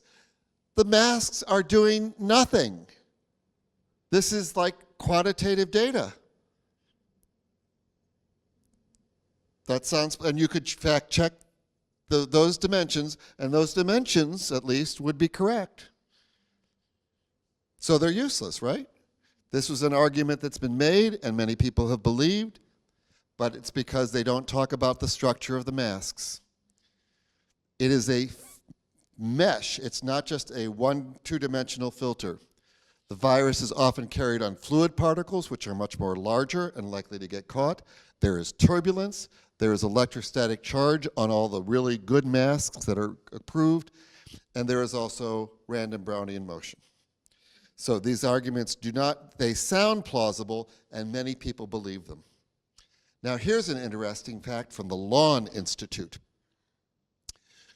Most of you are biologists, and you know about photosynthesis and how green plants take in carbon dioxide and they release oxygen, and that this is good to produce stuff.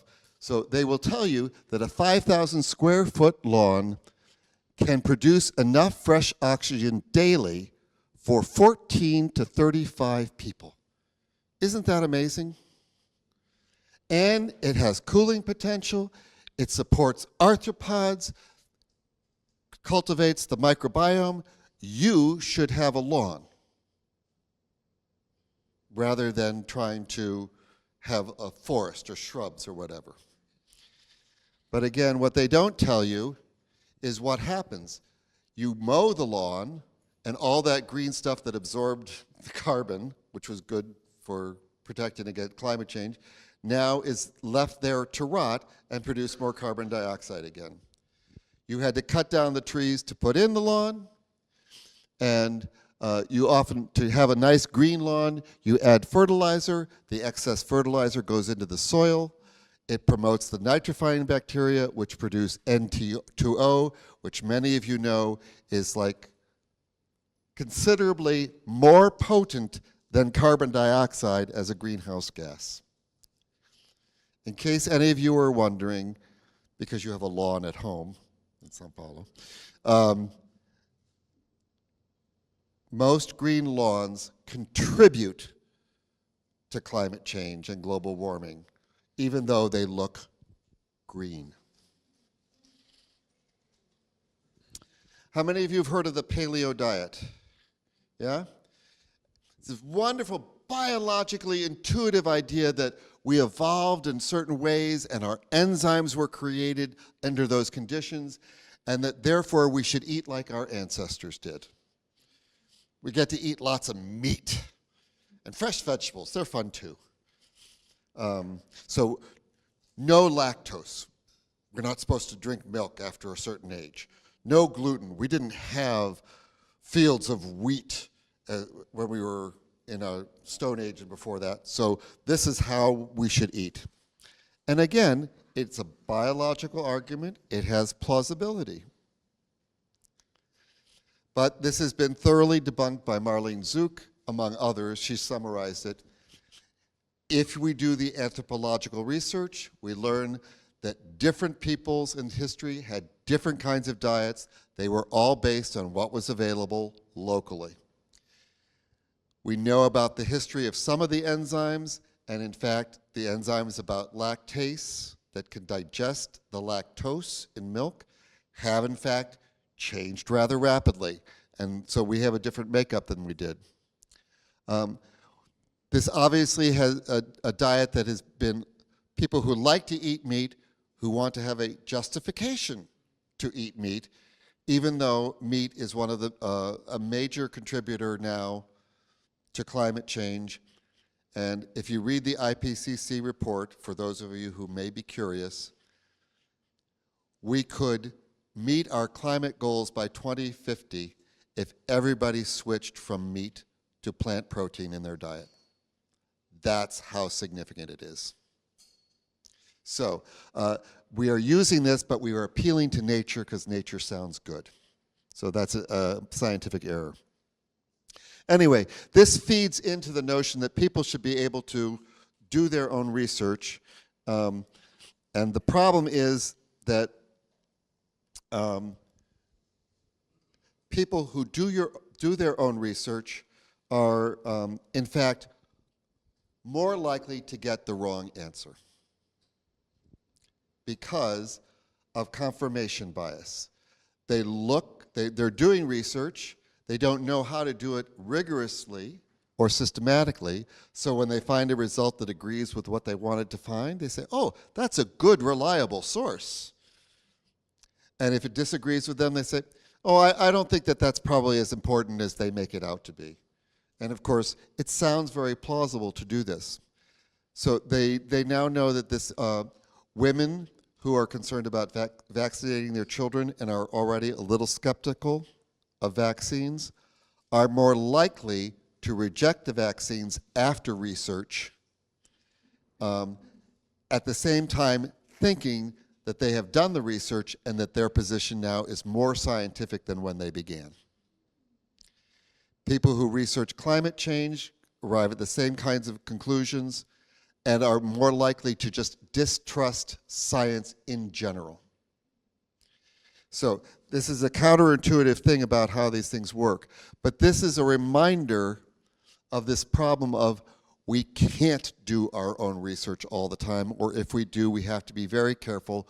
We depend on other experts, and we have to exercise our trust in an informed manner. And that's the job of the science teacher, is to say, how do you extend your trust in an appropriate way? And we began yesterday to talk about some of this social architecture of trust and the notion of expertise. So we always want to underscore that the goal for the non-expert, regarding science at least, is to trust the consensus of the relevant experts.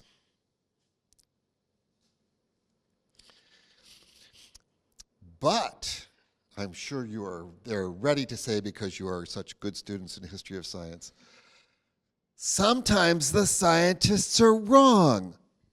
Science is tentative, science is fallible, it is subject to conceptual change. You have all taught this for Nature of Science, yes? Well, some students will take this and go with it, and they will appeal to Galileo. Galileo was right. And everyone thought he was wrong. So everyone thinks I'm wrong, but in fact I'm right. This is called the Galileo gambit. And it is a well-recognized logical fallacy, but you can't believe how many times people will appeal to this as a way to say, I'm not going to believe the consensus. Just take Galileo as an example. So we are going to take Galileo as an example seriously and learn why you don't want to appeal to Galileo as an example. It actually proves the rule. So how many of you have read or studied Galileo's great work on the dialogue concerning two chief world systems? A couple people. Most of the rest of you probably know what you think is the conclusion about this. This was the scientific proof of Copernicanism, right? Well, you should all read this book. The argument that Galileo made, there were so many authorities in the church who were astronomers, yes, astronomers in the church. They were so concerned about the dating of Easter and that the dating had slid into spring past the time when it should have been, they had to adjust the calendar so that they could put Easter at the right date. This required having very good instrumentation and exact measurements, and this is what the church wanted. So they had lots of very skilled astronomers. They realized that what Galileo said was plausible, but they knew that this is not enough. You need evidence, you need proof. And many of them said, well, okay, some things, but there is also this other system, the Tychonic system. How many people know the Tychonic system? Okay, save that for another day. Galileo thought, no, we have to convince people, we have to find this physical, concrete proof, not just mathematically rearranging it so it looks like it could be, but that it is. And Galileo presented an argument that the tides, the very existence of tides, was evidence of the Earth's motion. And here is this diagram indicating the annual motion of the Earth and the daily rotation, much enlarged in this case, and showing that the Earth on its annual motion is moving one way, but its daily motion is going back and forth in the opposite direction. And it is this to and fro motion of like fast and slow that is creating this little sloshing motion of the water in the ocean basins. How else would you explain the fact that there are tides? Well, there were other explanations, because all the mariners, people who navigated the seas, knew that timing and coming into ports and leaving was based on what phase of the moon it was, and that the moon had some effect on creating the tides. They didn't know how, but they certainly had the understanding that they were related. Galileo, in his effort to just make a clever argument, said, oh, this is an old-fashioned notion of action at a distance. We are not going to believe this. How could the moon influence the water on our planet? This is ridiculous. That is implausible. And so this is the dialogue was created presenting many arguments about Copernicanism, but it was designed overall to present this as the final argument that clinched it by saying we have physical evidence. So in fact, Galileo, in his greatest work, the main conclusion that he made was wrong. It was wrong then, and it's wrong now. This is not the only time that Galileo was wrong. He argued that the Jesuits had argued that comets were things that were in the heavens. And just to be ornery, because he hated the Jesuits, Galileo said, no, they're not. They're atmospheric phenomenon. And he created all these arguments. He was wrong. He also made an argument that free fall is not straight down, that it follows this arcing thing, so that he could preserve this notion of circular inertia, which everyone believed in, but we don't today. So Galileo was wrong about his science. But what about the Inquisition? I hear you say in the back of your mind. And this is interesting because we think that the science was the center of his trial. It was not. The trial was about, well, religion foremost and politics overlaid on top of it. So Galileo got in trouble with the church twice. The first time he had written a letter to his patron trying to explain how he could reconcile Copernicanism with biblical passages that suggested that the earth didn't move. And he made, he had to interpret the Bible and say what he took on the role of a religious expert, which at the time was reserved exclusively for the church and the Pope. So he overstepped the bounds of his expertise. Doesn't matter whether he was right or wrong. The church had to exert its authority, and they said, we'll have none of that. So he had to put things on the back burner. He had this tides argument, and he had presented a little essay, but it's like nothing. Then, one of the cardinals had told him, like, no, don't get involved in the church. So one of Galileo's patrons, and you have to understand, there is no National Science Foundation, there's no FAFSB, et cetera, to give you money. You have to cozy up to someone and say, oh, I could provide really scintillating, exciting after-dinner entertainment talking about Archimedes' principles of buoyancy, et cetera, et cetera. And this is how Galileo got along. He sold his science. And one of his patrons was Maffeo Barberini, who much admired his work and the way that Galileo could strike up an argument and win it, regardless of what the argument was. Well, lo and behold, politics being what they are, Maffeo Barberini, being of a wealthy family, suddenly becomes Pope. You can figure out how that works, right? Money and politics? No. And because he agreed with Galileo, he said, okay, you can write this book. So many of you don't know that this book, The Dialogue on the Two Chief World Systems, started out having another name. Really exciting name, page turn. The Dialogue on the Flux and the Reflux of the Tides. Dialogue on the ebb and flow of the tides. Wow, isn't that exciting? He's writing this big, huge, thick volume on the tides. Well, the church was on to him eventually, and the Inquisition, which had censoring things, said, no, that's a little too risque. We won't let you use that title. But he was given permission to publish the book, provided that the Pope, that he put in the dialogue as a conclusion one of the Pope's favorite arguments that Galileo had presented, that you can prove certain things, but you can't necessarily overrule, God's creation. And Galileo did as he was told, but he put this statement, so beloved by the Pope, in the character of the simpleton, who by the end of the book is just there to be ridiculed.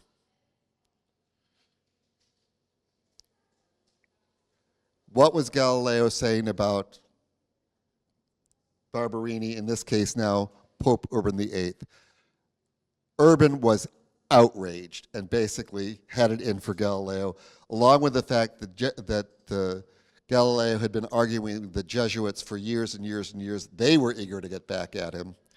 And so what happened with the trial was more about religious policy and court politics, church politics, backstabbing, the whole bit.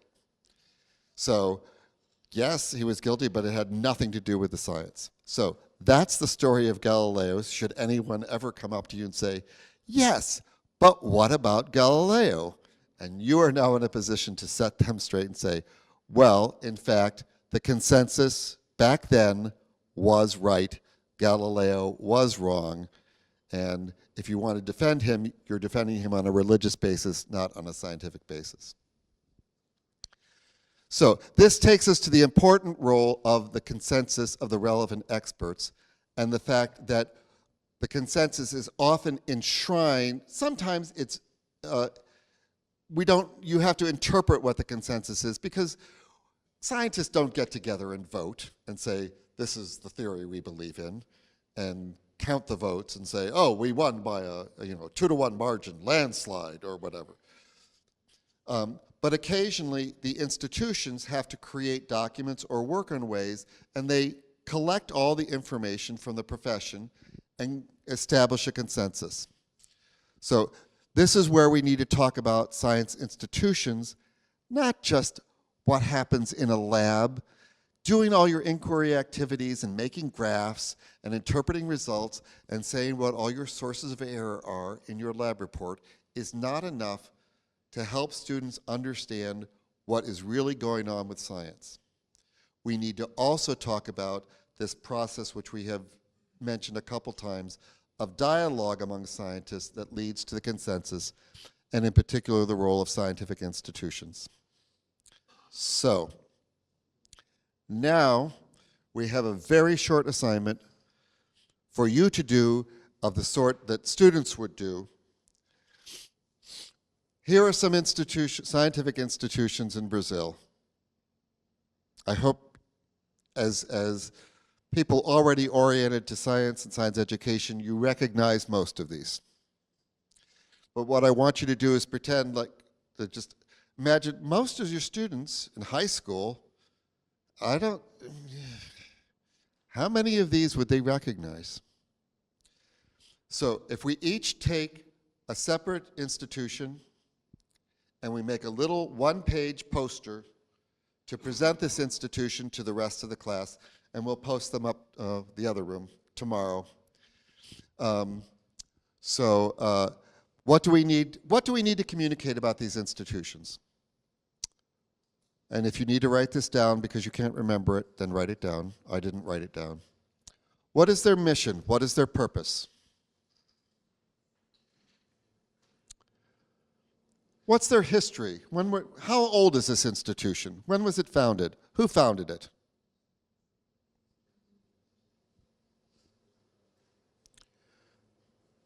What do they do? Do they publish journals? Do they conduct research? Do they fund research? Just so we know kind of like what they're doing.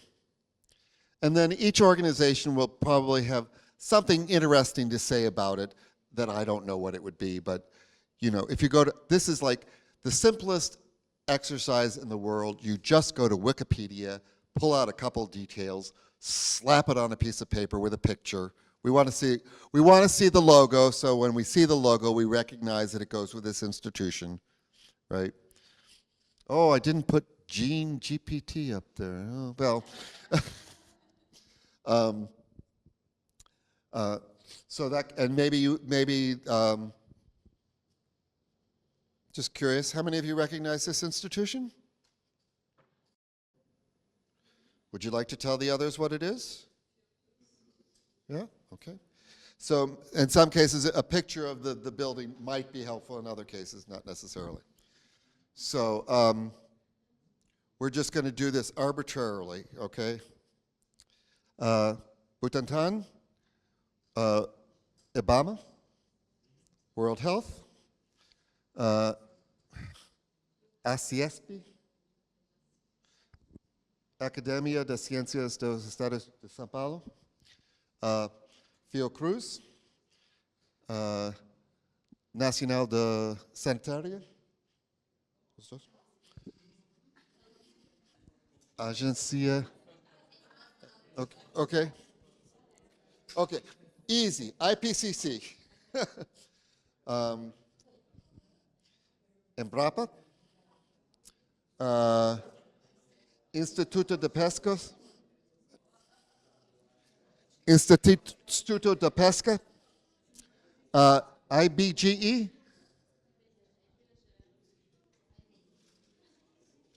yeah, okay, Mateus, CETESB, Instituto Geológico,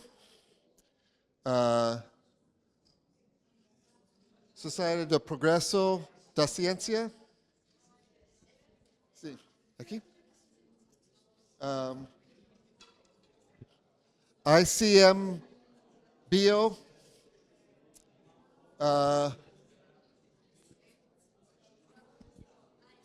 Instituto Floresta, Organização Pan-Americana da Saúde. Okay? Everyone has an institution to research tonight? So this should take, I think maybe this might take 10 minutes. Oh, maybe 15 if you make a nice layout with the pictures and everything, right? But this will be a way for us to sort of visualize these, and you can see how much an individual student will learn. They will certainly learn one institute well. They will remember this forever, and they will learn a little bit more about the others, and at least begin to recognize them and say, oh, yes, yes, yes, I know these. This is helping us to promote responsible citizens. And I'm asking you to do this just so you know what the experience is like that you are asking your students to do. You guys have a free pass. You are so lucky. Piece of paper, print it out, and we will, yeah?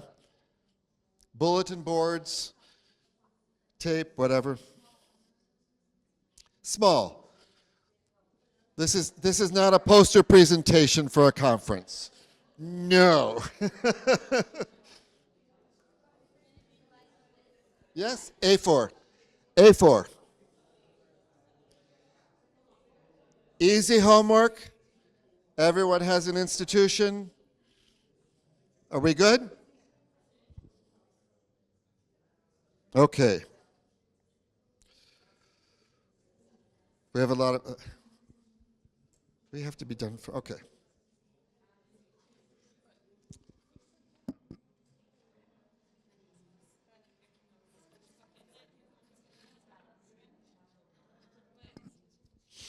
So that took us from looking at a particular episode and understanding the role of needing to do research through the concepts of plausibility and DYOR, and taking us up to consensus and institutions.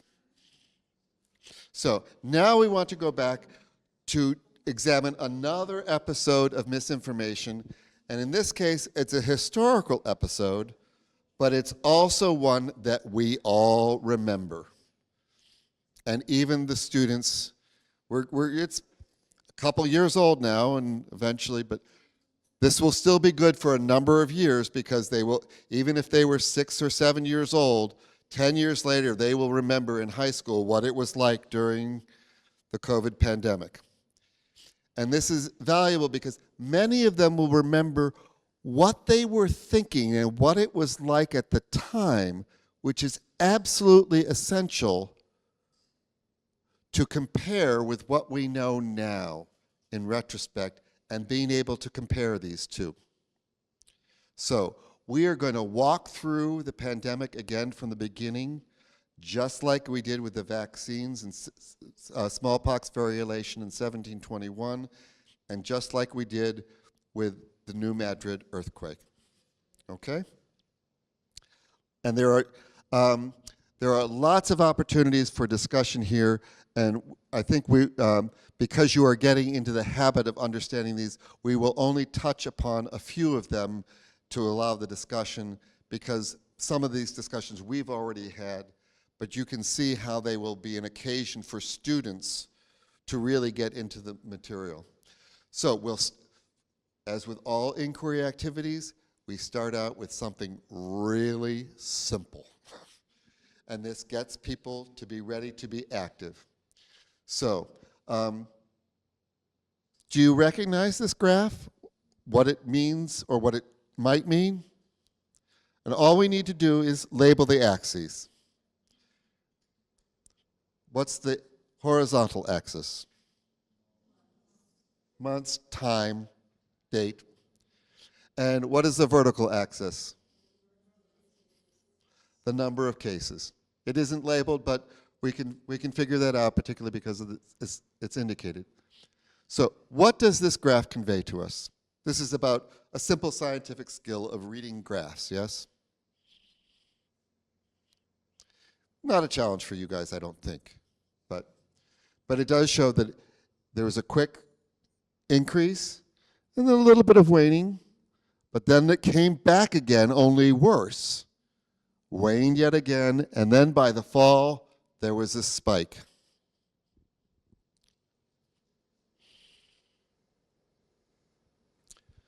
So, do you guys actually remember when you first learned about this strange virus? Where were you?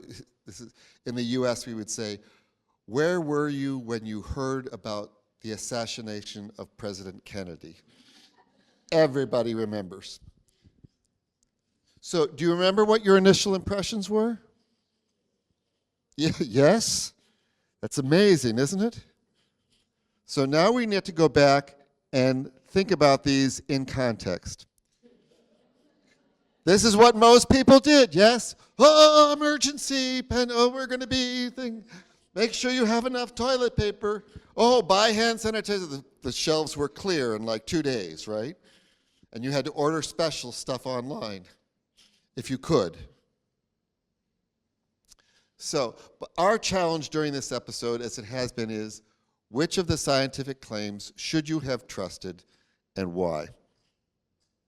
So, for example, there were lots of remedies for sale. Elderberry tincture, antiviral aromatherapy, oregano oil, colloidal vital silver, boneset tea, frankincense. Not just for biblical characters anymore. So, were any of these effective? How would you know?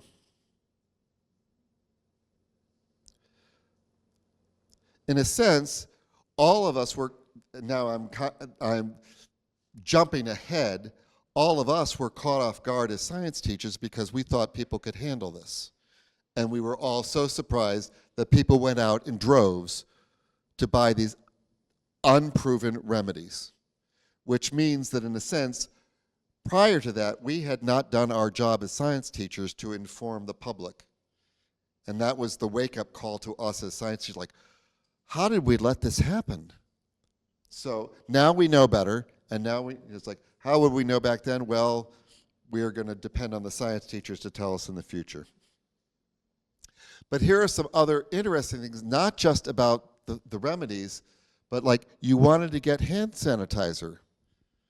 How would you know if it was real hand sanitizer or just fake?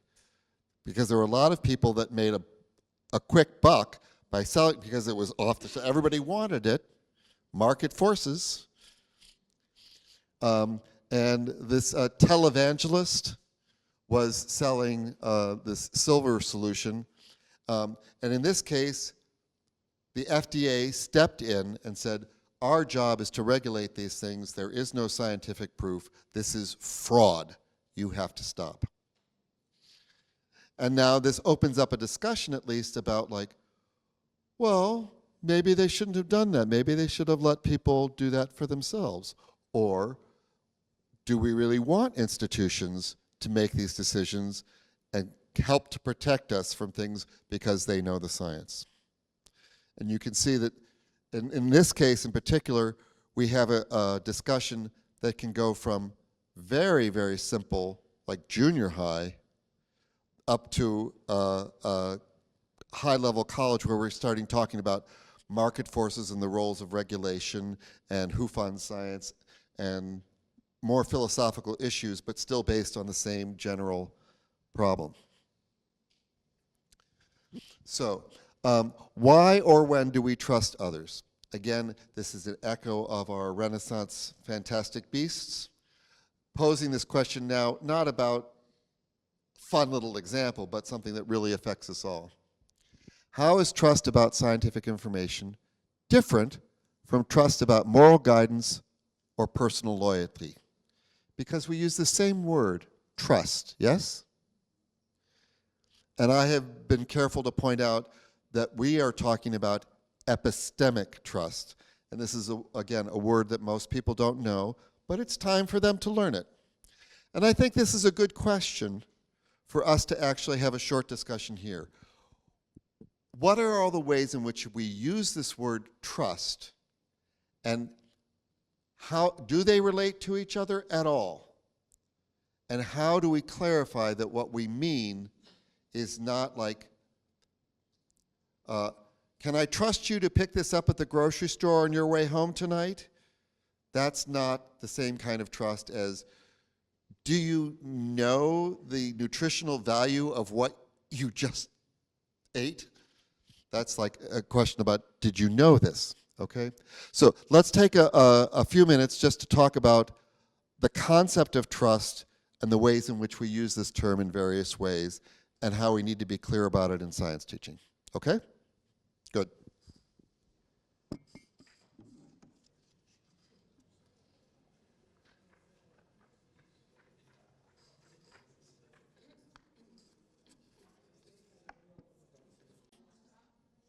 I don't know, the philosophers decide, about how the moral dimension that might be important if you were trying to rely on one scientist really lessens if you start talking about the reliance on all the scientists together. And that what you're really looking for is there a track record of them being reliable. You don't just have to hope that they are being honest. You can actually test them about their honesty in the past, in a sense. So that's what we talked about. Are there any other significant conclusions from your group that you would like to share with the rest of the class?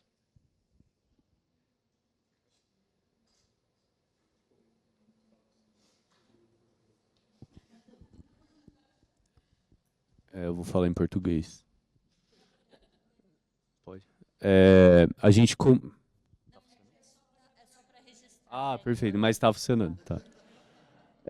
A gente falou aqui sobre esse processo da confiança, é um processo que envolve também a participação, assim, em algum nível, né? E principalmente na educação científica, muitas vezes tem uma distância muito grande entre a construção de imagem que a própria educação científica faz do cientista enquanto um ser iluminado, que sabe toda a verdade, etc.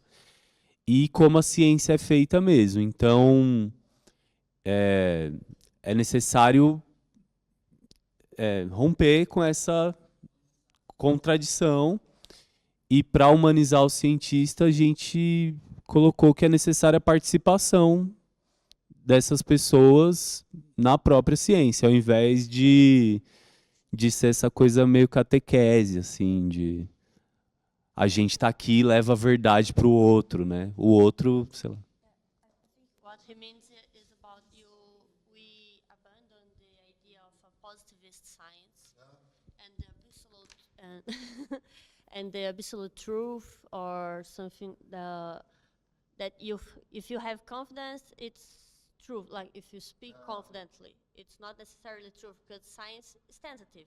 We make mistakes and make people understand that it's part of what makes science reliable. Sometimes we say something and we need to go back because we find out that we were wrong. So this is we will encounter this, I think, again, but it's a very interesting thing to think that trust does not mean that the person is always right. You can still have good justification for trusting someone, even if occasionally they're wrong. And possibly, especially if they admit that they're wrong when there is evidence to the contrary. This is someone you want to trust. To admit that they were wrong and to change their mind when the evidence increases and is shown to be wrong. Okay, so this is a wonderful occasion. You can continue the discussion beyond this class.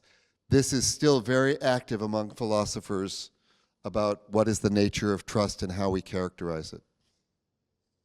But we can remember that there were people that were trusted back then, particularly some political leaders, some journalists on particular media, that people trusted to provide them good information.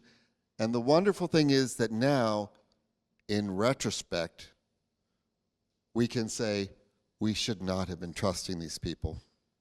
At least we hope we can say that in retrospect for many people. But it does raise this question about who is qualified to know. Simply by posing this question, we're delving into this nature about what is expertise that we talked about yesterday at length, but here we have another occasion when we could talk about it more. How do scientific institutions establish their credibility? In a sense, we might need to know, like, yes, they hire experts. How do they exclude people who are not experts?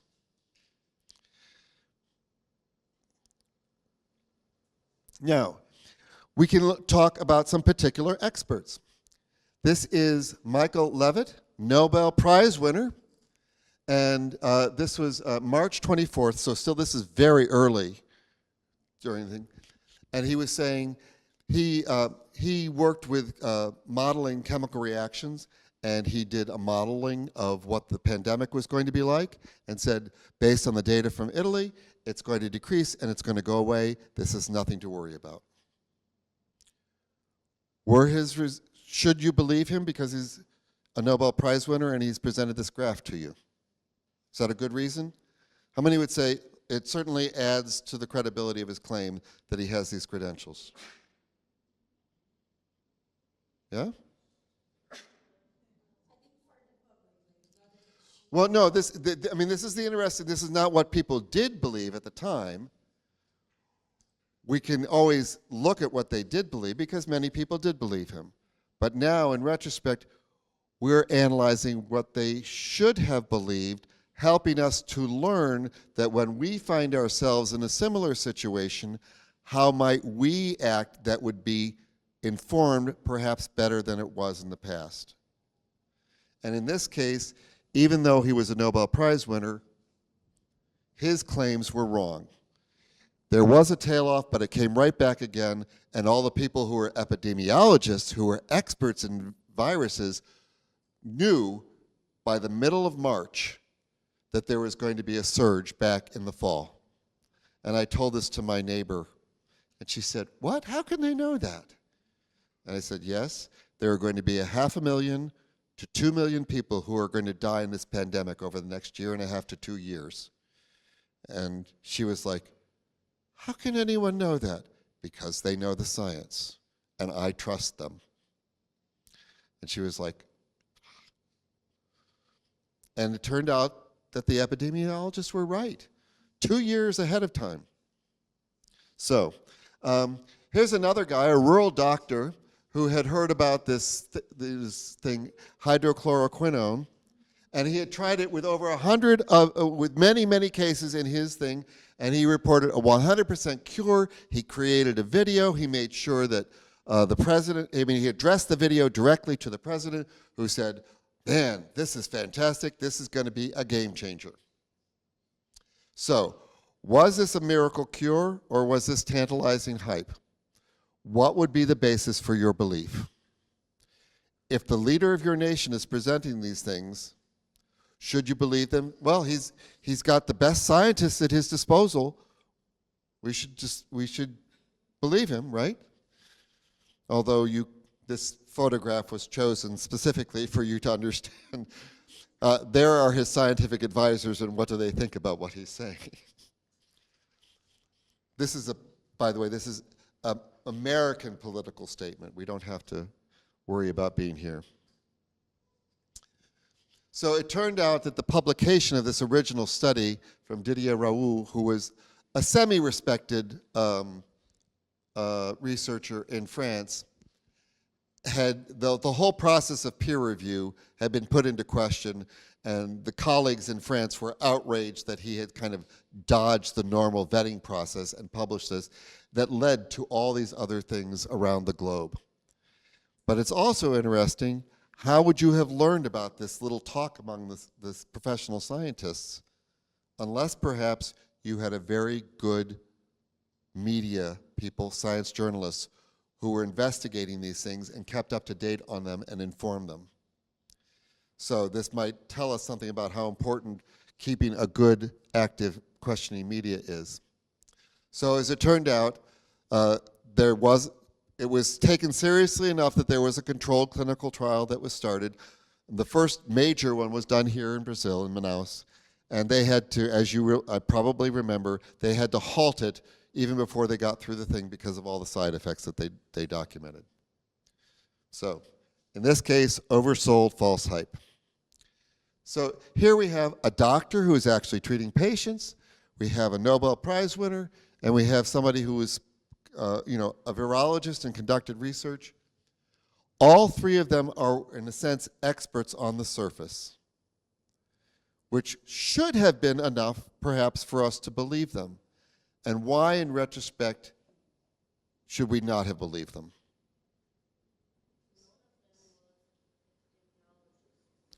They didn't have the relevant expertise. So this is one of the first things, is that they need to have the relevant expertise, and we need to seek out the consensus. Individuals don't have the thing. This is what scientific meetings are all about, sharing and vetting claims. So, let's see where we're heading.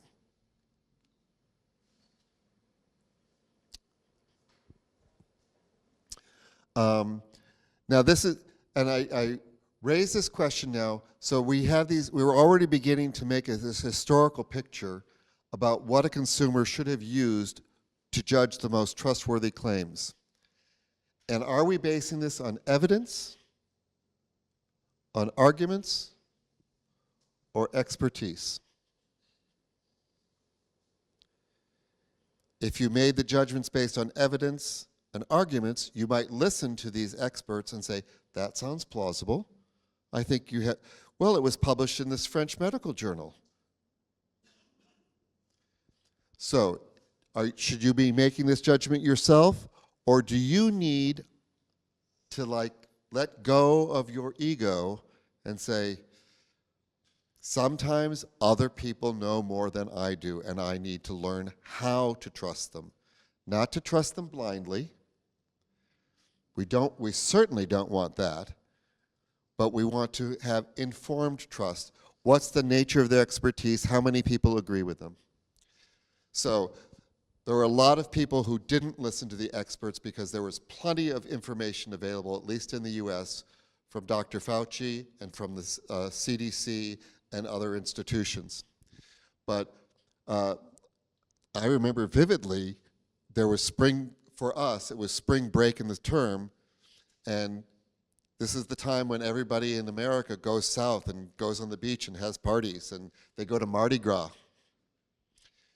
They all went down there, they all exposed themselves to the virus, and they all came home and shared it with their friends and relatives.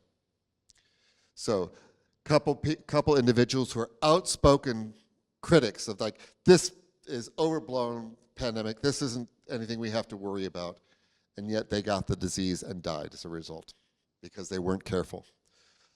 Christian University in Virginia reopened even though most of the other schools had closed, gone into shutdown, and the students brought it back, and then in a very, I don't know, Christian way, they shared their virus, their disease, with the local community who were not members of the institution. So this is a general question about how could you have tried to persuade someone who did not view COVID as a risk to respect the scientific expertise and consensus? So part of what we're doing is trying to teach the students the importance of expertise and consensus so that in the future it will be a normal part of their thing. But now we have this additional problem of if they hadn't gotten that education that we are going to so responsibly provide, how do you convince people? So let's take a particular example. January the next year, Belgian doctor claims that 5G is life-threatening and no one knows it. What's his persuasive tactic here? Fear. Yeah? This is going to damage you. You need to be careful and be afraid. And it caused the COVID pandemic in China. Now might say, well, that's just ridiculous. How could microwaves cause the disease? And yet they present you with these maps that show where the 5G has been instituted and where COVID was. And dang, they look pretty dang close. Even down to the level of cities and individual areas. For some people, this can be very convincing. So how do you convince them otherwise? Well, they are going to get online and they are going to do some research, and they're going to very quickly find out that in the 1990s there was a lot of research done on people getting cancer, particularly leukemia, from living next to high voltage power lines. Radiation, 5G, yes, this is probably related. So this helps to confirm this. There's cell phones cause cancer. There are a lot of websites about this, including the fact that the Supreme Court in Italy ruled that the cell phone usage had caused an employee who had to use a cell phone all the time to get brain cancer. This is how they ruled. So these are all confirmations that this guy is speaking the right thing. In addition to which, and here are all the people like, we should believe the science. The science says that 5G is no good. That's the amazing thing. It wasn't just things. So we need to go back and talk to people that correlation is not causation. That's a basic science lesson. And if we go back, the correlation that was present in those 1880s and 90s, things about high voltage power lines, was attributed to confounders. And when they actually went on and did some of the research more rigorously, the effect disappeared. And if you go deep enough, and again, this is a matter of helping someone to get past superficial reports and really getting to good sources of information, a lot of the information that's online is hearsay only, and this helps us to distinguish this notion between correlation and causation, between hearsay or anecdotal evidence and systematic evidence. All good science lessons. But what about all the celebrities that promote this? Well, we've encountered this earlier. Should we regard their testimony as worth anything? Are any of these, how many of these people do you recognize? This is Woody Harrelson, yeah? This is a rap artist, John Cusack, movie actor, Mia, singer, MIA, sorry, MIA. And Jonathan Wick, who's like a soccer star and commentator, is particularly popular in England. But they were all promoting this 5G theory. So again, you believed him. Oh, and as well, probably. But it is, so in this case, we are using the history that they have learned to help demonstrate, and we're like, oh yes, you respect these various people, but they're not scientists, and you shouldn't give your epistemic trust in them, even if you believe that their cosmetic line is the best in the world, or that they have some lotion that will make your muscles really good, or whatever.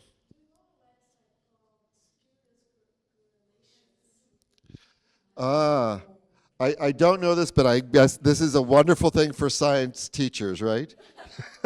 Spuriouscorrelations.com. Put it in your notes. Bookmark it, yes? So, false information can spread rapidly and widely through social media unchecked. This is no big surprise. But again, the COVID epidemic is a good example. So, one of the things that can happen is you only talk to certain people, you work within a bubble, and so you think that everybody believes the same thing, and that is the consensus, that my science teacher told me that I should believe in the consensus of the relevant experts, and everybody that I've talked to, everyone that I've talked to says that this is true, so it must be. So this is a check on understanding about the nature of social networks. And as a result of this, 5G cell towers were vandalized widely across Europe. So this conspiracy theory, if you want to call it, had a lot of effect. And of course, there were many false theories that were widely things. I want you to, we don't have a lot of time, but let me just spend 5 minutes. If somebody, a friend of yours in particular, believed any of these particular claims, that China was at fault, like it was a deliberate lab leak, that China says, well, it was the US who believed it, but they're just blaming us to get it off their back. It was really them who did it. Trump, the president's son, said it was only designed to interfere with the election, that it was a bogus thing, or that you should drink bleach. If you met somebody, a friend, in particular a friend, not just a stranger, who believed these things, how would you go about trying to convince them? Because this is the problem with conspiracy theories. This is like at a deeper level about, they're not just going to go with the normal things about like, well, you should trust the scientific consensus. Yes, I know, but they're all in it together. That's the mindset from a lot of these people. So this is a big challenge, and I'm not sure we have a real solution to this, even among all the experts. But let's just give you 5 minutes to sort of share some thoughts about what you're thinking on this. Okay?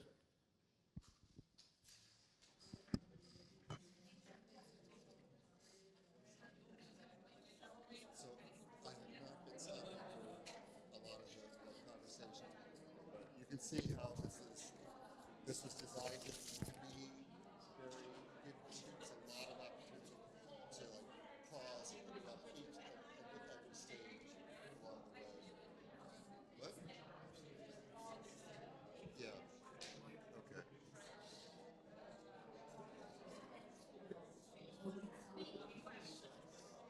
Yes.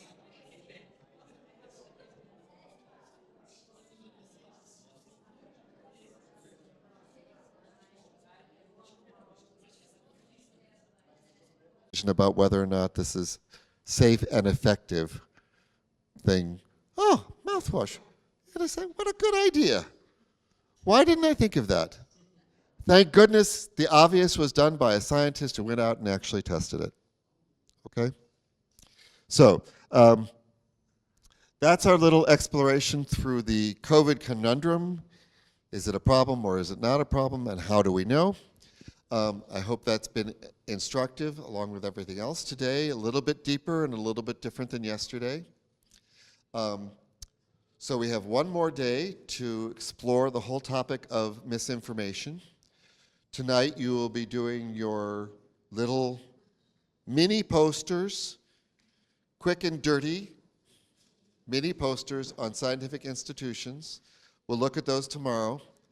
And then we are going to spend some time tomorrow on some of the more complex issues, not about actually dealing with the media, but understanding a little bit more about the nature of science and how that is relevant to being able to interpret things when you encounter them in the news. Things like when science changes and decides that it was wrong, how do we know that we should trust the new finding? How do we deal with scientific uncertainty? How many of you report to your students that science is self-correcting? Can it be self-correcting and make mistakes at the same time? How do we deal with that? And exactly when is science wrong? That's actually something we need to come to terms with when we talk about nature of science. So those will all be parts of topics tomorrow, and maybe another exploration activity which I may think about tonight. Okay?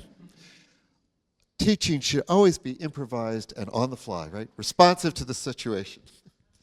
So thanks again for your hard work today, and we'll look forward to doing it again tomorrow. Okay?